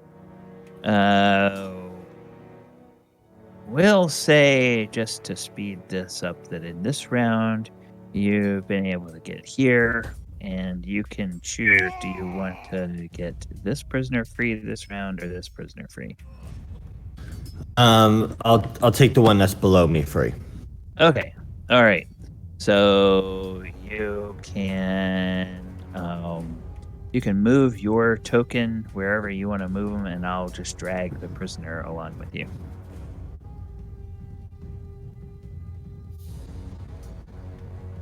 Okay, and the prisoner will be there. Archimedes. Let's put the prisoner out of the hall. I mean, in the hallway though. Okay. Don't All mind. right. There we go. Archimedes. I attack them all. No, I'm just kidding. You see a half elf coming out, and I'm sorry, Bob, I should have let you. So why don't you do it now? If you want to, you can go ahead and roll initiative and add yourself to the combat, and we'll put you in the order wherever you want to be. This person is wearing kind of clothes that look like a soldier, but they don't exactly fit him. He looks like somebody who has seen better days. A little bit malnourished, but kind of wiry, and strong resolve in his eyes, and he's dragging a prisoner out here. And Aries, for your part, you see a bard. And Archimedes, why don't you describe what Archimedes looks like? Well, he is wearing a mask. I guess for this purposes, he's not wearing his mask. He's got he's a half elf, dark hair, and he's got some burn marks, some radiant burn marks on the left side of his face there. He's carrying a couple of instruments that you can barely see bulging out of the clothing that he wears, and he's carrying a longbow and a notched arrow, and making sure that there's no enemies coming out. He's 6 foot, brown hair, looking somewhat debonair, I guess. All right. And I guess he would say friend or foe as you came out. I look at you and I'm like, oh, please help us. But it looks like you definitely have some stories to tell. You'll definitely have some after this. Yes. Rescuing, I take it? There's prisoners in there. I'll have to tell you my story later, but if you Okay, can help us perfect. get them out. Yes, we'll take them this way. I pointed in the direction of this area over here, that there's more of our allies out that way. So if you want to take them up and take them that way. I'll drag the prisoners out that way then. Yeah. Okay. All right. Yeah. To Brother Tuck if they wanted to get some healing or something. Yeah. That you could take him over here, and Brother Tuck will look after him. So we'll just say that you had a chance to take him that way, and then Aries, for the end of your turn, you can move back wherever you want to be. If you want to go back into where the fighting is going on, if you want to hang out there, that's fine. So I'll stay here. I'll end my move here. Thank you. Okay. All right. And Quint, right. take another whack at this guy, or another. See if I can redeem myself after that last turn there. Yeah. Oh, Ooh, that'll do it. that's one hit. There you go. 13.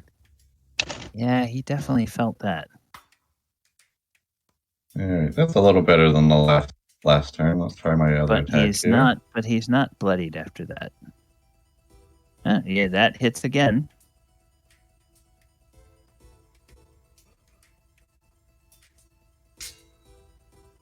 $12. Okay, he is bloodied after that. Well, that's good. Yeah. And Errol just sort of looks over at you, Quint, and say, "Oh, I should eat in your camp." You got to get the leverage. You get the right angle, and then you can really whack. And he just kind of shakes his head, and the two gnolls look at each other like, okay, they have no idea what you're talking about. Burrell just sort of chuckles a little bit behind you there. All right, so then your allies, we will go ahead and let the gnoll attack.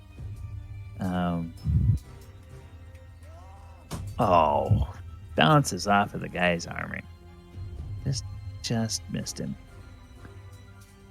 And then this guy will turn and attack Quint, and he now kind of has this wild-eyed look.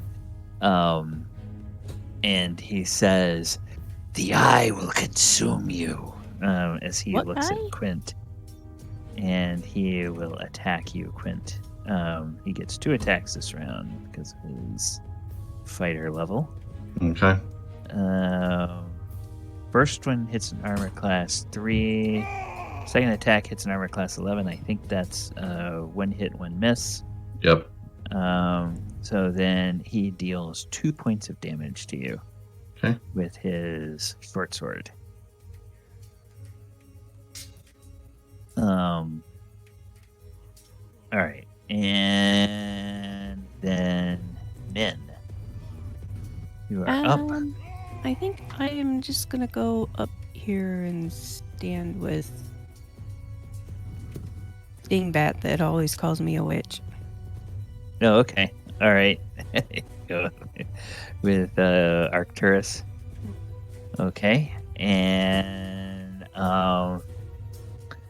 then Burrell will also attack the Turnkey, and then he hits AC. -1 and deals 7 damage. This guy is now very badly hurt. It's not going to take him out, but it hurts him very badly. And Archimedes. I should have let you go. You can make it go at the top of the round or anything. That's fine with me. Go ahead and take your turn, and then I'll move you into line. And if your turn comes up again at the end of the round, we'll let you go again. So. Oh. All right. Now, walking in here, this hallway, there are some steps down.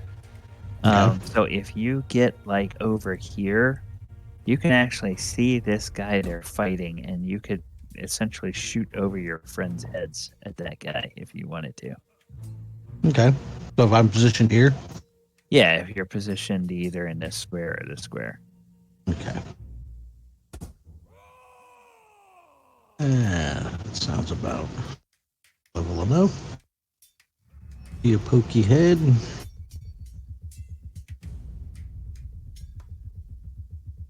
And you're shooting into webs, and you recognize Min's handiwork. Okay. AC of 8. Okay, that's gonna miss. Right. First shot. Nice. Getting worse. I've got your little flavor there, Quint. So sorry about that. All right. So let's see. I'll move that down to there. Okay. Aries, you are up. I want to make my way back into there. And do I have a spot where I could squeeze in and try to stab this guy? Not really, because this webbing has not been carved out, and all 3 of these spaces. Well, actually, I guess you could swap places with Odom, and you could get here, and then you could take a whack at this guy. So yeah, you could take a whack at this guy from there. So on that weapon tab, you can click the little button that says hit, and we'll see if it. Okay, armor class 14. That is not going to hit his armor class, because in the old editions of D&D, the lower the armor class, the better. And so, like if you do that little thing in Roll20 where you hover over what you rolled, it'll show you that you had a pretty low roll on your D20. The lower your roll, the higher the armor class it hits, because the higher numbers were bad in this edition.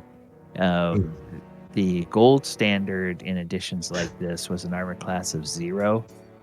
And if you had armor classes in the negative numbers, you were doing really, really good. Okay. Yeah. So. All right. Well, I'll take my jab, and I notice that I miss, and I just back up out of there as fast as I can. Okay, and Odom says, "Oh, good try, good try." she walked by. All right, Quint, see if you can finish this guy Uh, up. I'm dancing with this guy here, so let's get rid of him. Ooh, just barely missed. All right. Tanked off of his armor. Yeah, I got my own way there. Yeah. All right. Well, These webbings are getting to be painful. yeah. Both gnolls are going to attack this time. See if they can get rid of this guy. That's a miss. That's a miss. Okay. The turnkey keeps howling invectives about how you will all be consumed by the eye. He just seems like some sort of fanatical lunatic, and he Dealing with a crazed pirate. Aye. yeah, exactly. He tries to attack, and he misses. Quint. All right, Archimedes, you have another shot, Right. or another 2 shots.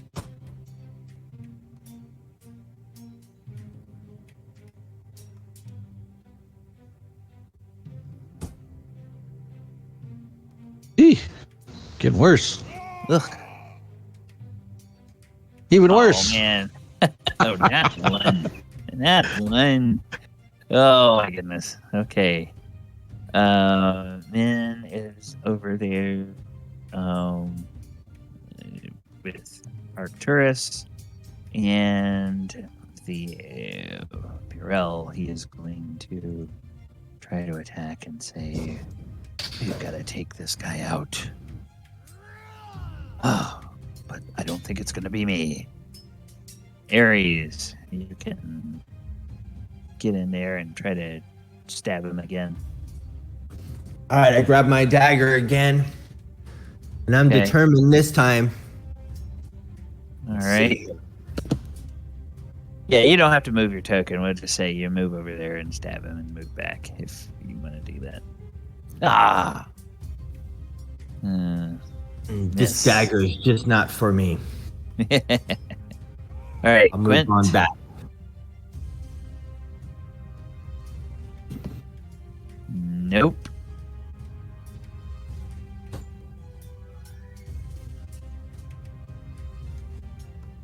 There, Hey, finally. there we go. That guy was a lot harder than I thought he was going to be.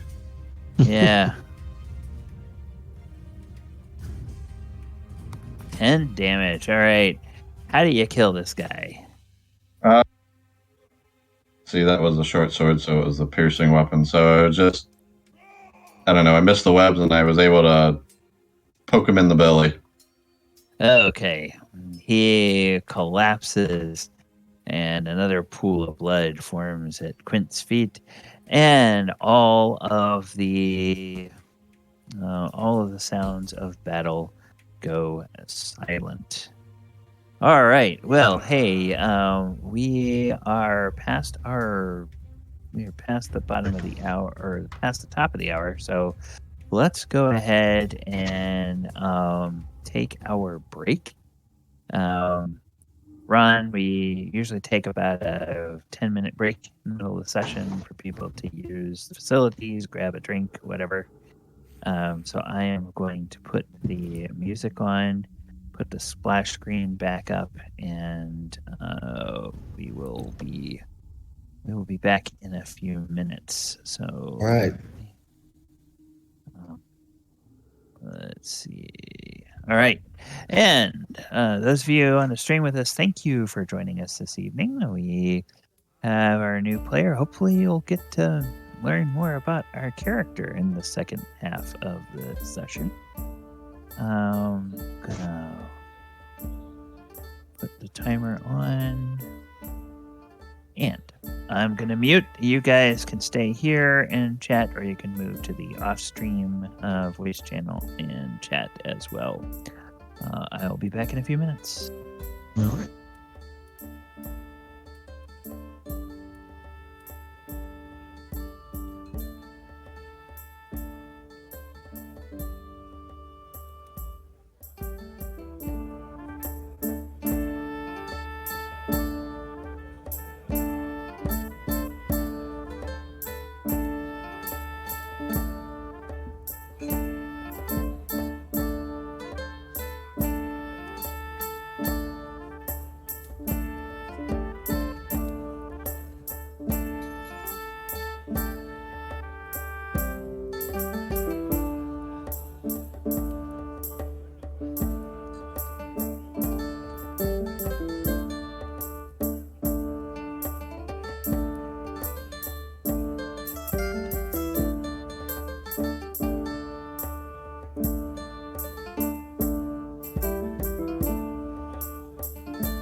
Well, I had some good news from the world of sports ball tonight.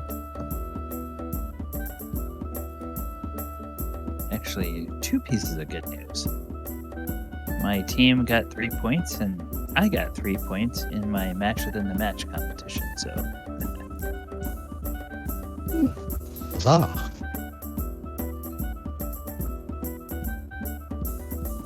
Huzzah see. for you. Yes. So, everything good for the moment, Bob? Yes. Good. What time does your games usually go to?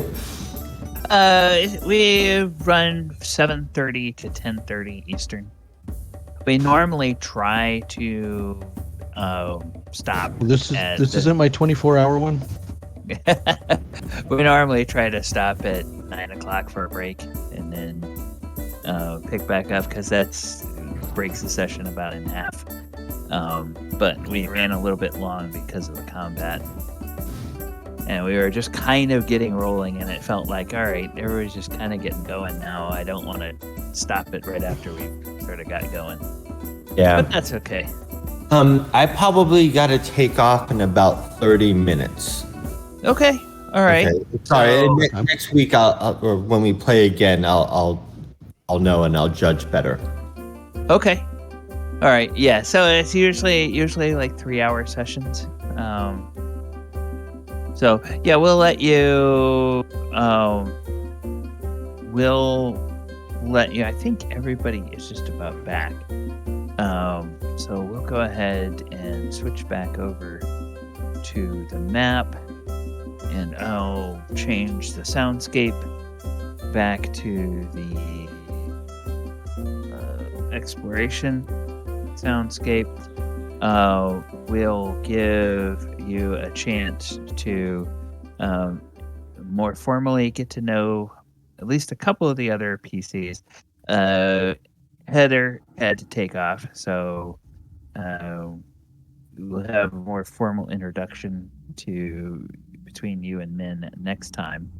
But the combat is now over, and eventually the webs will dissolve. I think in this edition it's like they last an hour or something like that, or 10 minutes or something of that nature. But then they eventually melt away.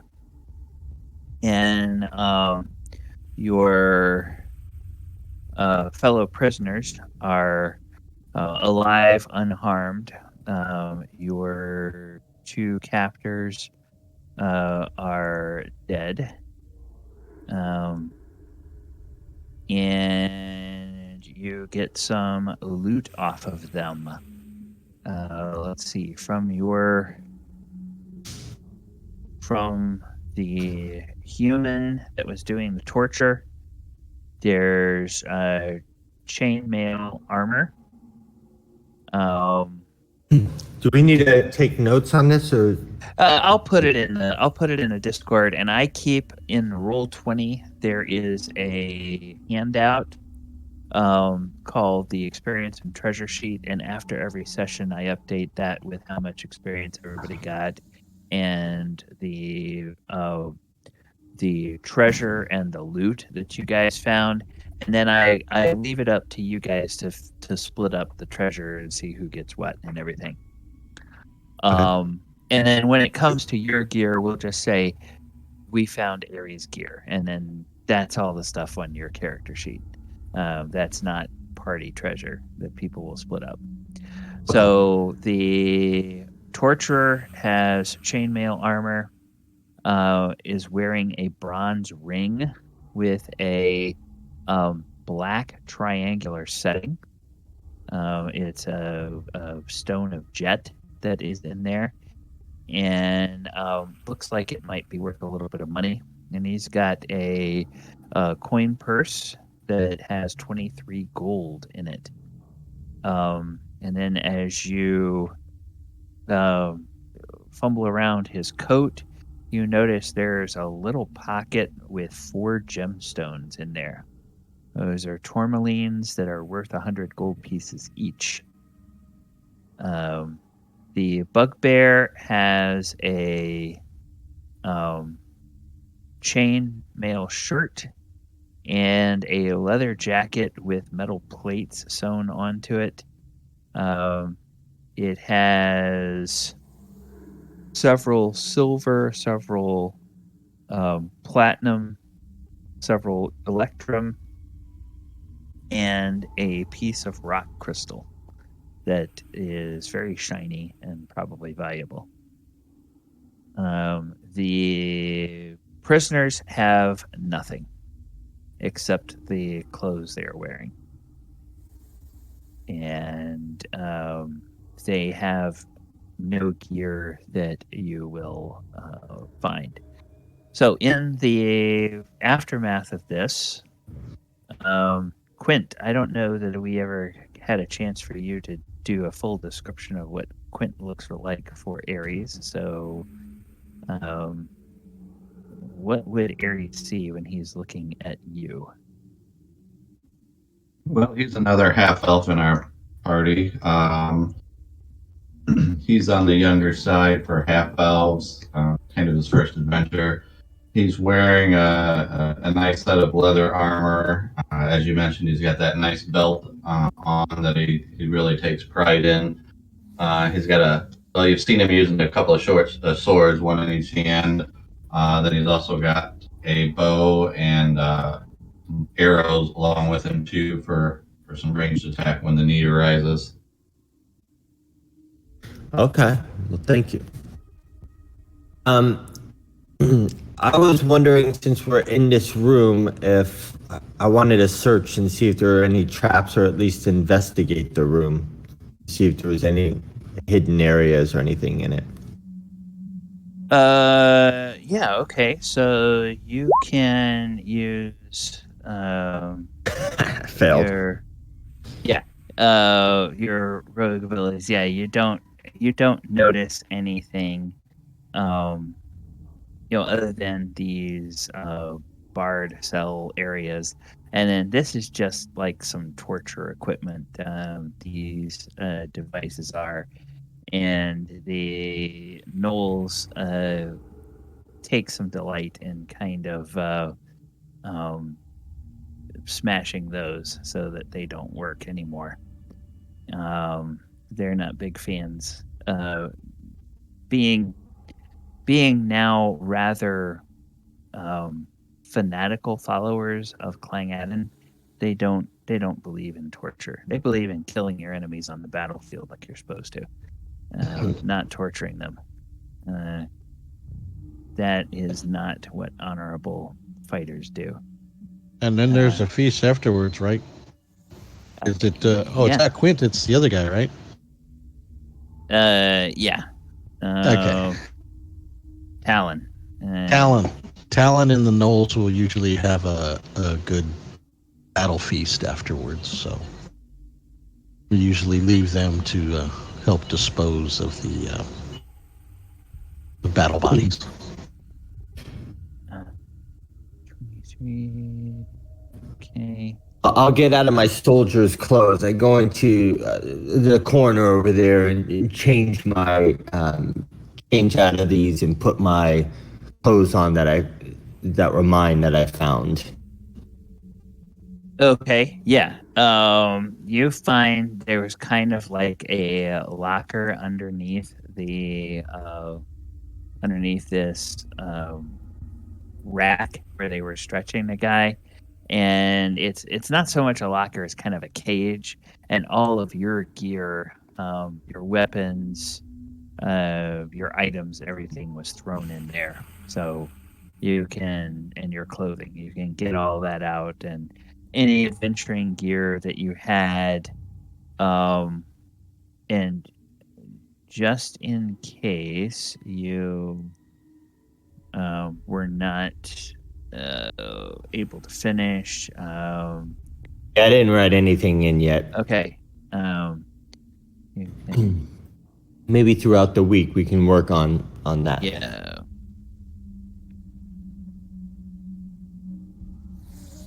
All right. So that would be kind of with all the adventuring gear and everything. So if there's any like sort of nicer stuff that you want to get for yourself, we'll just say that having reached 4th level, you would have been a 4th level as a character.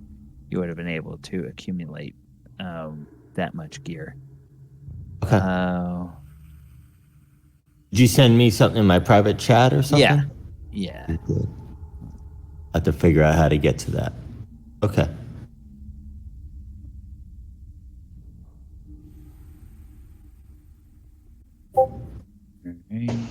Then let's see.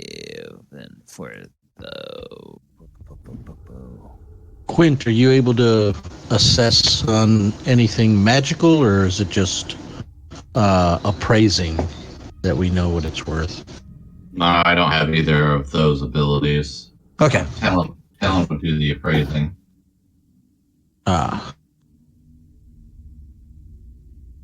Did you say the human torturer had a short sword? Yes. Does it look fancy or just a typical soldier's short sword?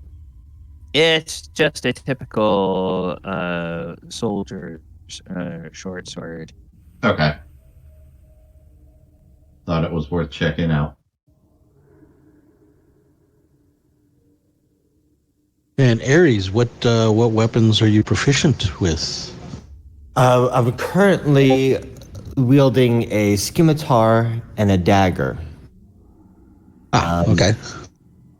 So my character is definitely from the woods and prefers to use wooden objects or just not too fancy type of weapons. Oh yeah, it's Quint, right? You'd have the blending in of outside or anything, or is that Talon again? I can do some hiding. Yeah. I'm not as good at it as Talon. Yeah, I'm curious about how she keeps hiding. I'll have to speak with her about that. Well, that's with Min. Min is our magic user. She can go invisible. Oh, So okay. she has a clever little way of getting out of situations. So, but we have another party member that is What? He's a not. rogue. He's Yeah, not your typical. He's not your typical rogue, and he's not your typical halfling either. Yeah. He is an Athos halfling. Ron, back in the day, I don't know if you ever played anything in the Dark Sun setting or not. No. Desert world where everybody used psionics and whatnot. That was that is where Talon's halfling comes from, and halflings in that world are short of stature, but physiologically a little bit different than the typical halflings of other D&D settings. And they also tend to be carnivorous and somewhat cannibalistic. Yeah, I did read about that. Yeah, so they're feared in Athos, whereas in all the other D&D settings, everybody goes, "Oh, halflings, they're so cute." In Atlas, they go, "Ah, halflings, run away." Hmm. So are we done with this room? Yes, we are, and since Min is not here to defend herself, I am just going to suggest that she used her invisibility to go and find something of interest to you guys, which is she explored a little bit.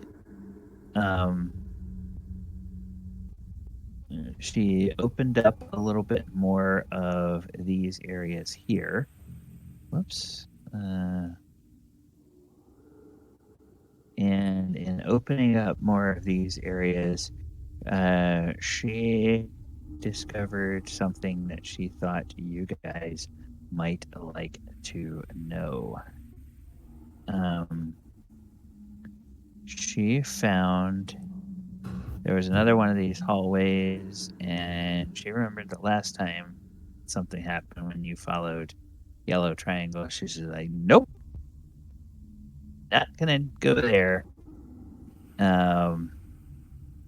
But there was a door here, and when she got to that door, she listened to the door right here and heard some loud snoring from beyond it. And she thought you guys might like to know about that. And where was that at? That is up here. Do we want to have a couple of our mercenary guys take these prisoners outside to our camp out of the temple here while the rest of us move on? Yeah. Well, we will say that. They take him to the safe house or the. Is that right? Right? Yeah. Yeah, I don't think we want to drag them around. Yeah, well, they'll just go ahead and pull. If we questioned them, what did they tell us? If anything, you have a hard time getting anything out of them except just sobbing. The sobbing of people who were certain that they were not going to survive their ordeal and have been everybody including Aries has the look of people who have enjoyed the tender mercies of those torturers. And Aries is by far the most resilient of them. The rest of them seem pretty well shocked by that. the ordeal. Yeah. Yeah. So as you guys work your way up here and go into this hallway, you will come to this door, and you hear the loud snoring behind the door. And the door is closed, but it does not appear to be locked.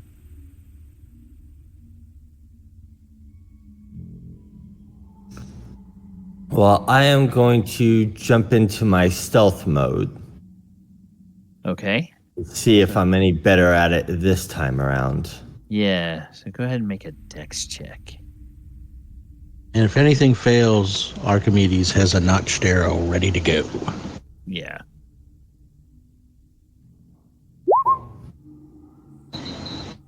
Okay. Yeah, a couple of the gnolls will look over at you and go,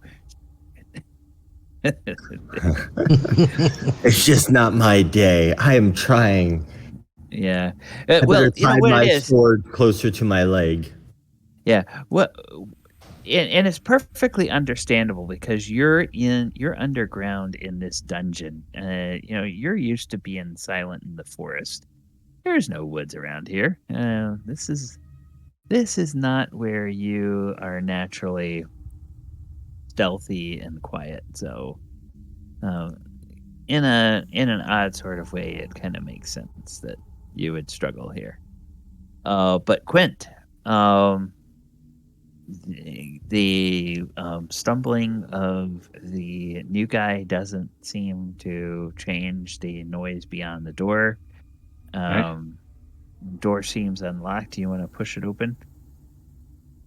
Yeah, I'll try and since Archimedes is right there to cover me with his arrow, I'll try and gently open the door.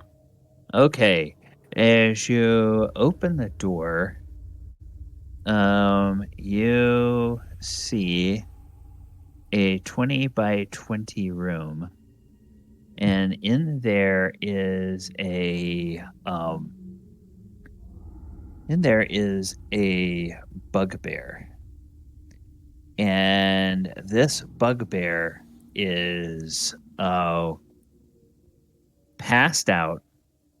He is slumped over a table.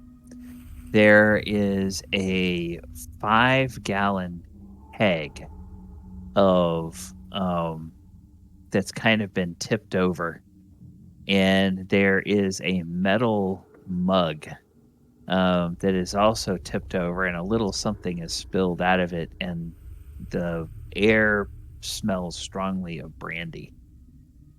And this guy has clearly drunk himself into a stupor and is sleeping that off at the moment. All right.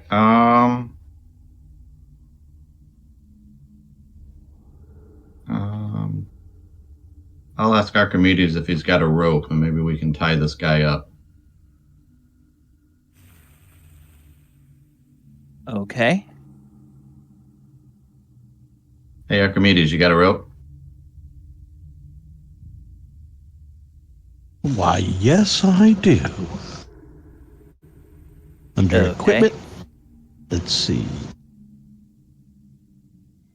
I think I had the one.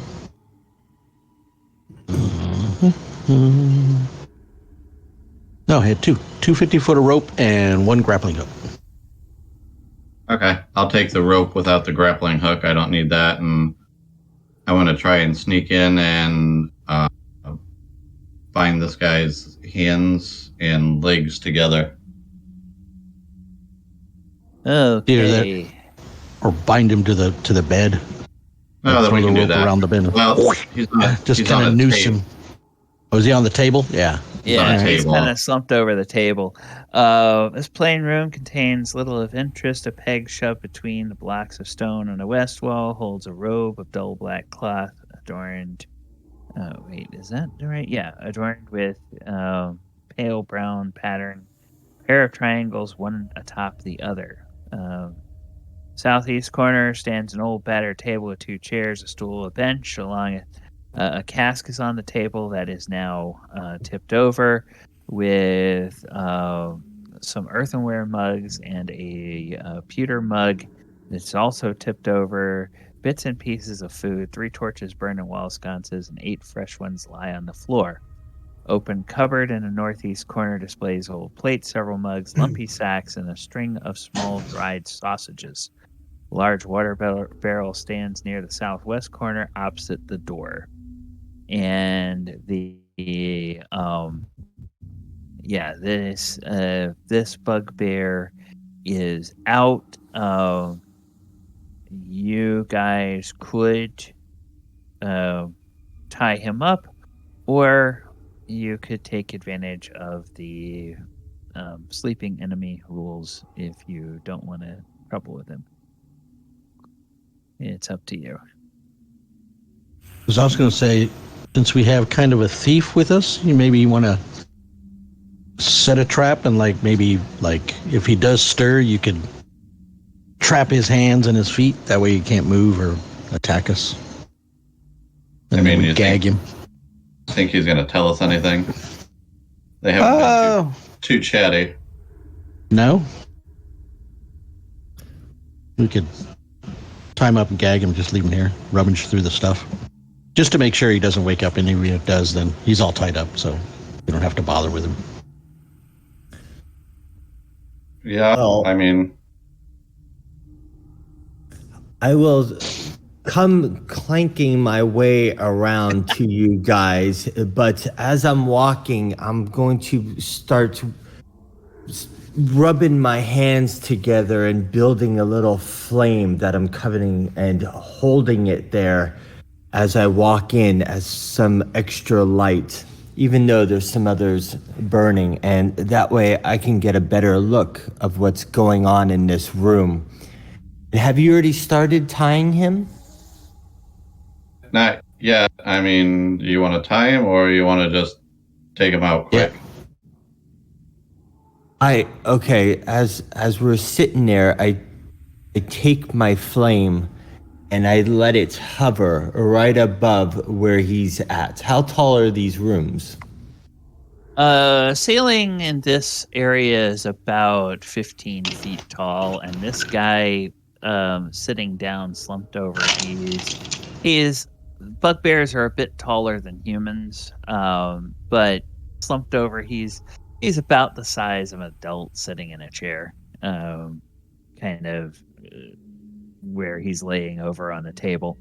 Also, just as an FYI, there are, in this edition of D&D, there are coup de grace rules. So if you come upon a sleeping enemy and you have an edged weapon, you can just eliminate your enemy. And sometimes the party decides to do that. Sometimes they decide people are valuable to question.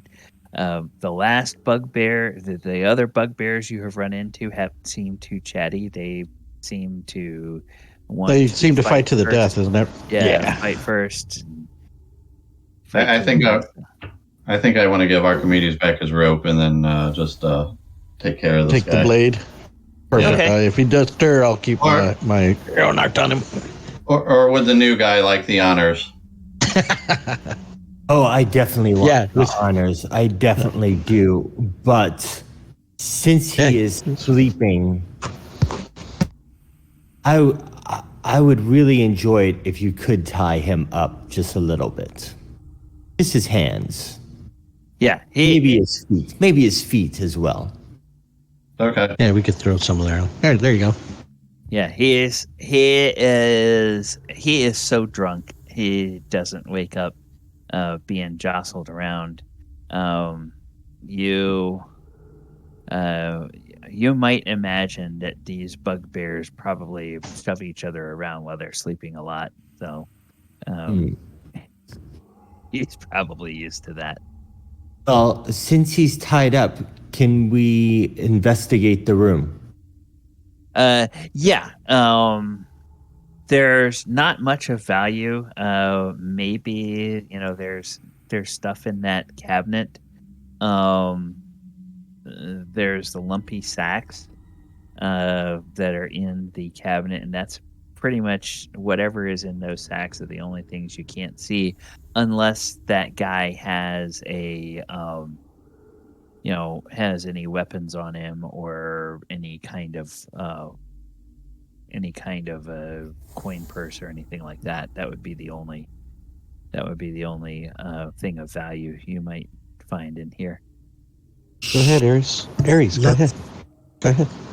Let's remove some of the items out of here. Let's grab the bags and take them out. I say you go ahead and kill this guy. Oh, I plan to. They've been torturing me. Yeah, I would have figured as much. So, yeah, go ahead, take him out. All right, if you guys would stand by the door, please, on the other side. I take my fire and I drag it across all the wood items in the room, letting them start to catch fire. And then finally, I move it over to the Bugbear and I cast it at him. So let me roll that. Ooh, okay. Let me go to my spells. Sorry, I got a level 1.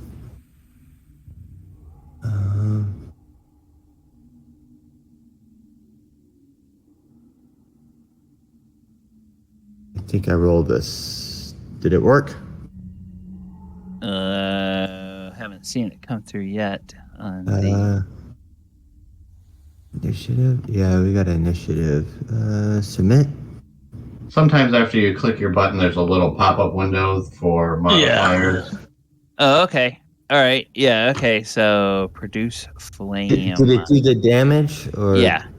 It did the damage. This guy is tied up, and now, in addition to everything else, this guy is on fire. So I say, let's just hold the door and just let him burn in there. And Okay. so it doesn't take long. You hear him. Hope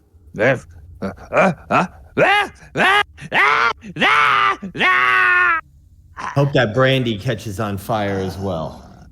He's got brandy in there. Oh. Yeah, we probably should have took that too. And he goes quiet after a few moments, and he is no more. The fire burns.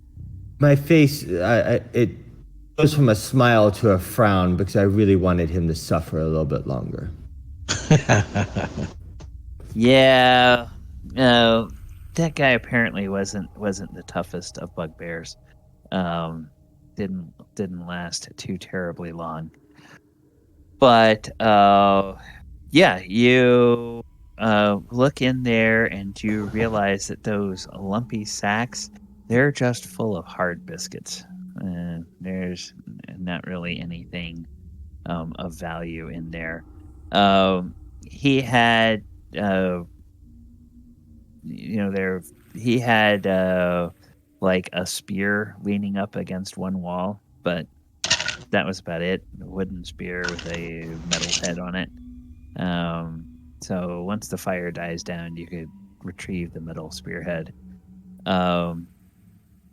In terms of his belongings, it doesn't seem like he had a whole lot. There are the remains of a coin purse with what looks to be looks like there are several copper pieces that are kind of partly fused together because of the heat of the fire. So it looks like maybe 4 or 5 copper pieces. So not much that he had. So it doesn't look like there was anything of value, except with the possible exception of however much brandy was left. Although, as as much as you could smell on that guy's breath, and He might be as drank most of it. passed out as he was, he might have drank most of it. So Yeah. there might not have been that much. Anyway, All right. yeah.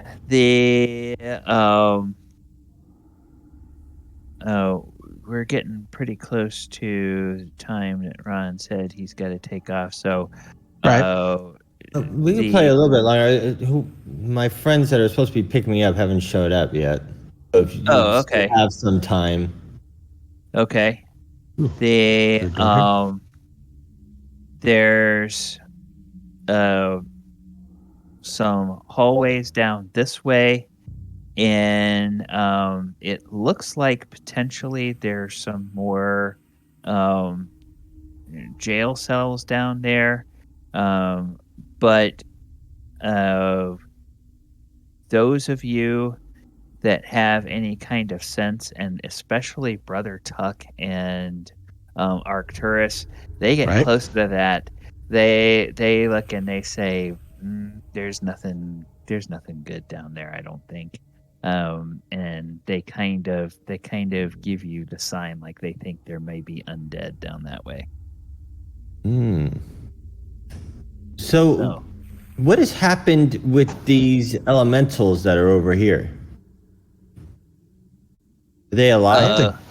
Yeah. Yeah. They were alive, and then at some point, if the party goes back after, I think it is, the party goes back after an hour has passed,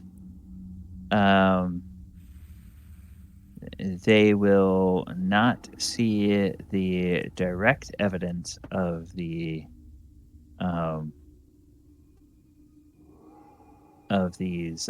monsters anymore. But when they first walked in there was no evidence of the monsters, and then when they approached the middle part of that temple, that's when they rose up, and they didn't do anything until they started messing with some of the apparatus over there. Now, because they did try to destroy that apparatus, who knows how they would react if the same people walked back in there again. So, and I mean, who knows if elementals remember anything or not? They just look like a bunch of stone rocks. Rocks. You got rocks for brains. Yeah. Kind of literally. Old Stonehead. So yeah. There's the smell up this way. There is the smell of dung, and the sound of scurrying, like many tiny scurrying feet. And so there's probably some things in there that may or may not be terribly pleasant. Doesn't smell pleasant. Whatever's in there. And then let's see, what else do we have in this part of the area? I think I want to try to move silently again, but this time, as I jump into my stealth mood, I'm gonna just stare at Quint and just to get some sort of reaction out of him if I am doing it correctly. Okay, you don't quite make it, Quint. You can. He doesn't sound quite as loud as he was before, but he would not be able to make it past anybody that was really trying to pay attention. I know he was really close, but he needs to keep working on it. I give you a little smile. I'll tell you what. How do you think you're good at finding doors and things like that? I haven't really tried, but I can definitely do so. Do you have a spot that you want me to look at? I would think that the place that you burned, I think we should try that spot. All right. Back into that room. Okay. You are a At least half elf. So, as a half elf, it means that um, you 1 can and detect 6, secret doors on a 2 and 6 2 and 6. Nice. as a half elf. So, um, yeah. okay. So you're positive there are no traps.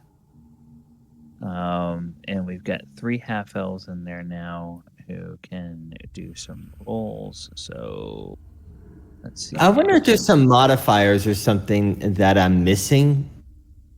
It seems really odd being a rogue that I'm rolling so bad on these things. Unless I'm just Well, rolling. and it probably you probably got to go through your sheet, and I would think by 4th level, you get a bunch of Oh well, Just he's even- a dual class. Yeah, I'm only first he's, level So he's rogue. one level. Okay, rogue. okay. So All right. yeah, that's in this edition.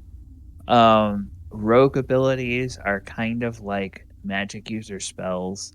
They start off relatively weak, and Yeah, it's a progression though. You get certain use. totals. Yeah. But as you keep piling on more and more levels, you eventually get really, really good at everything. Okay. But some things take longer to level up than others. Okay. So yeah, that 5% for find and remove traps at first level. That's about typical. And move silently and no armor. 20%. That's typical. But 2 of you, and I'm gonna say it's Archimedes and Aries. The 2 of you do notice a um, cleverly concealed secret door, and I that knew it. secret door. You could see the wafering of the little flames kind of doing it. It kind of gave me a hint. Let me know. It's not that one. It's this one. So did that build my confidence in my rogue skills? Like I thought maybe I actually found it? Yeah, I think you found it all together. Yeah, I think it was you. Wow. I didn't even know I failed. And even though it's not in this game time, I give you some bardic inspiration. How's that? Thank you. Whoops. Do I notice what type of musical instrument that you have? You'll notice that there's a violin, not a fiddle. Ooh, That's very kind of on the back. There's a flute in my side belt right in through there. And a drum set in your backpack? what's that? And a drum set in your backpack? No.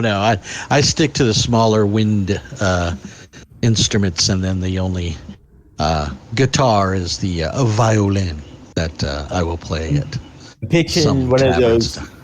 Picturing one of those one-man bands that has like the big drum on the front. Boom, boom, boom, boom. Yeah, no, I don't get into the big bass part of it now. Okay, so Ooh. you discover that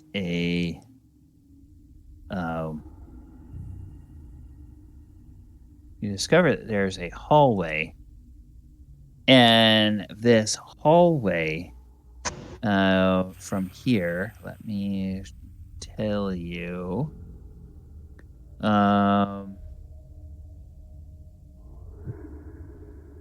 what is in there.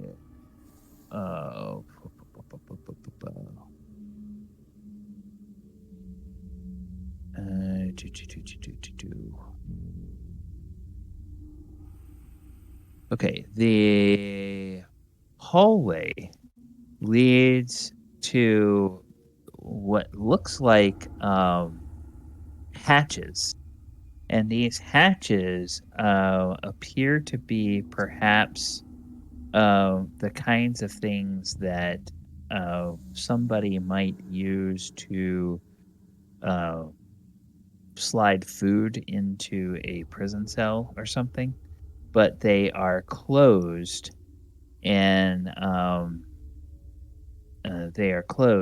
they uh, have like a little latch on this side that doesn't lock, but you can move the latch and then open those things to see who or what is on the other side. And as you guys start going down in there, Brother Tuck comes in, and then he kind of sucks in his breath when he gets in here, and he says, "Gentlemen, do not get too much closer. I sense beyond the hatch in front of us. I sense there are undead.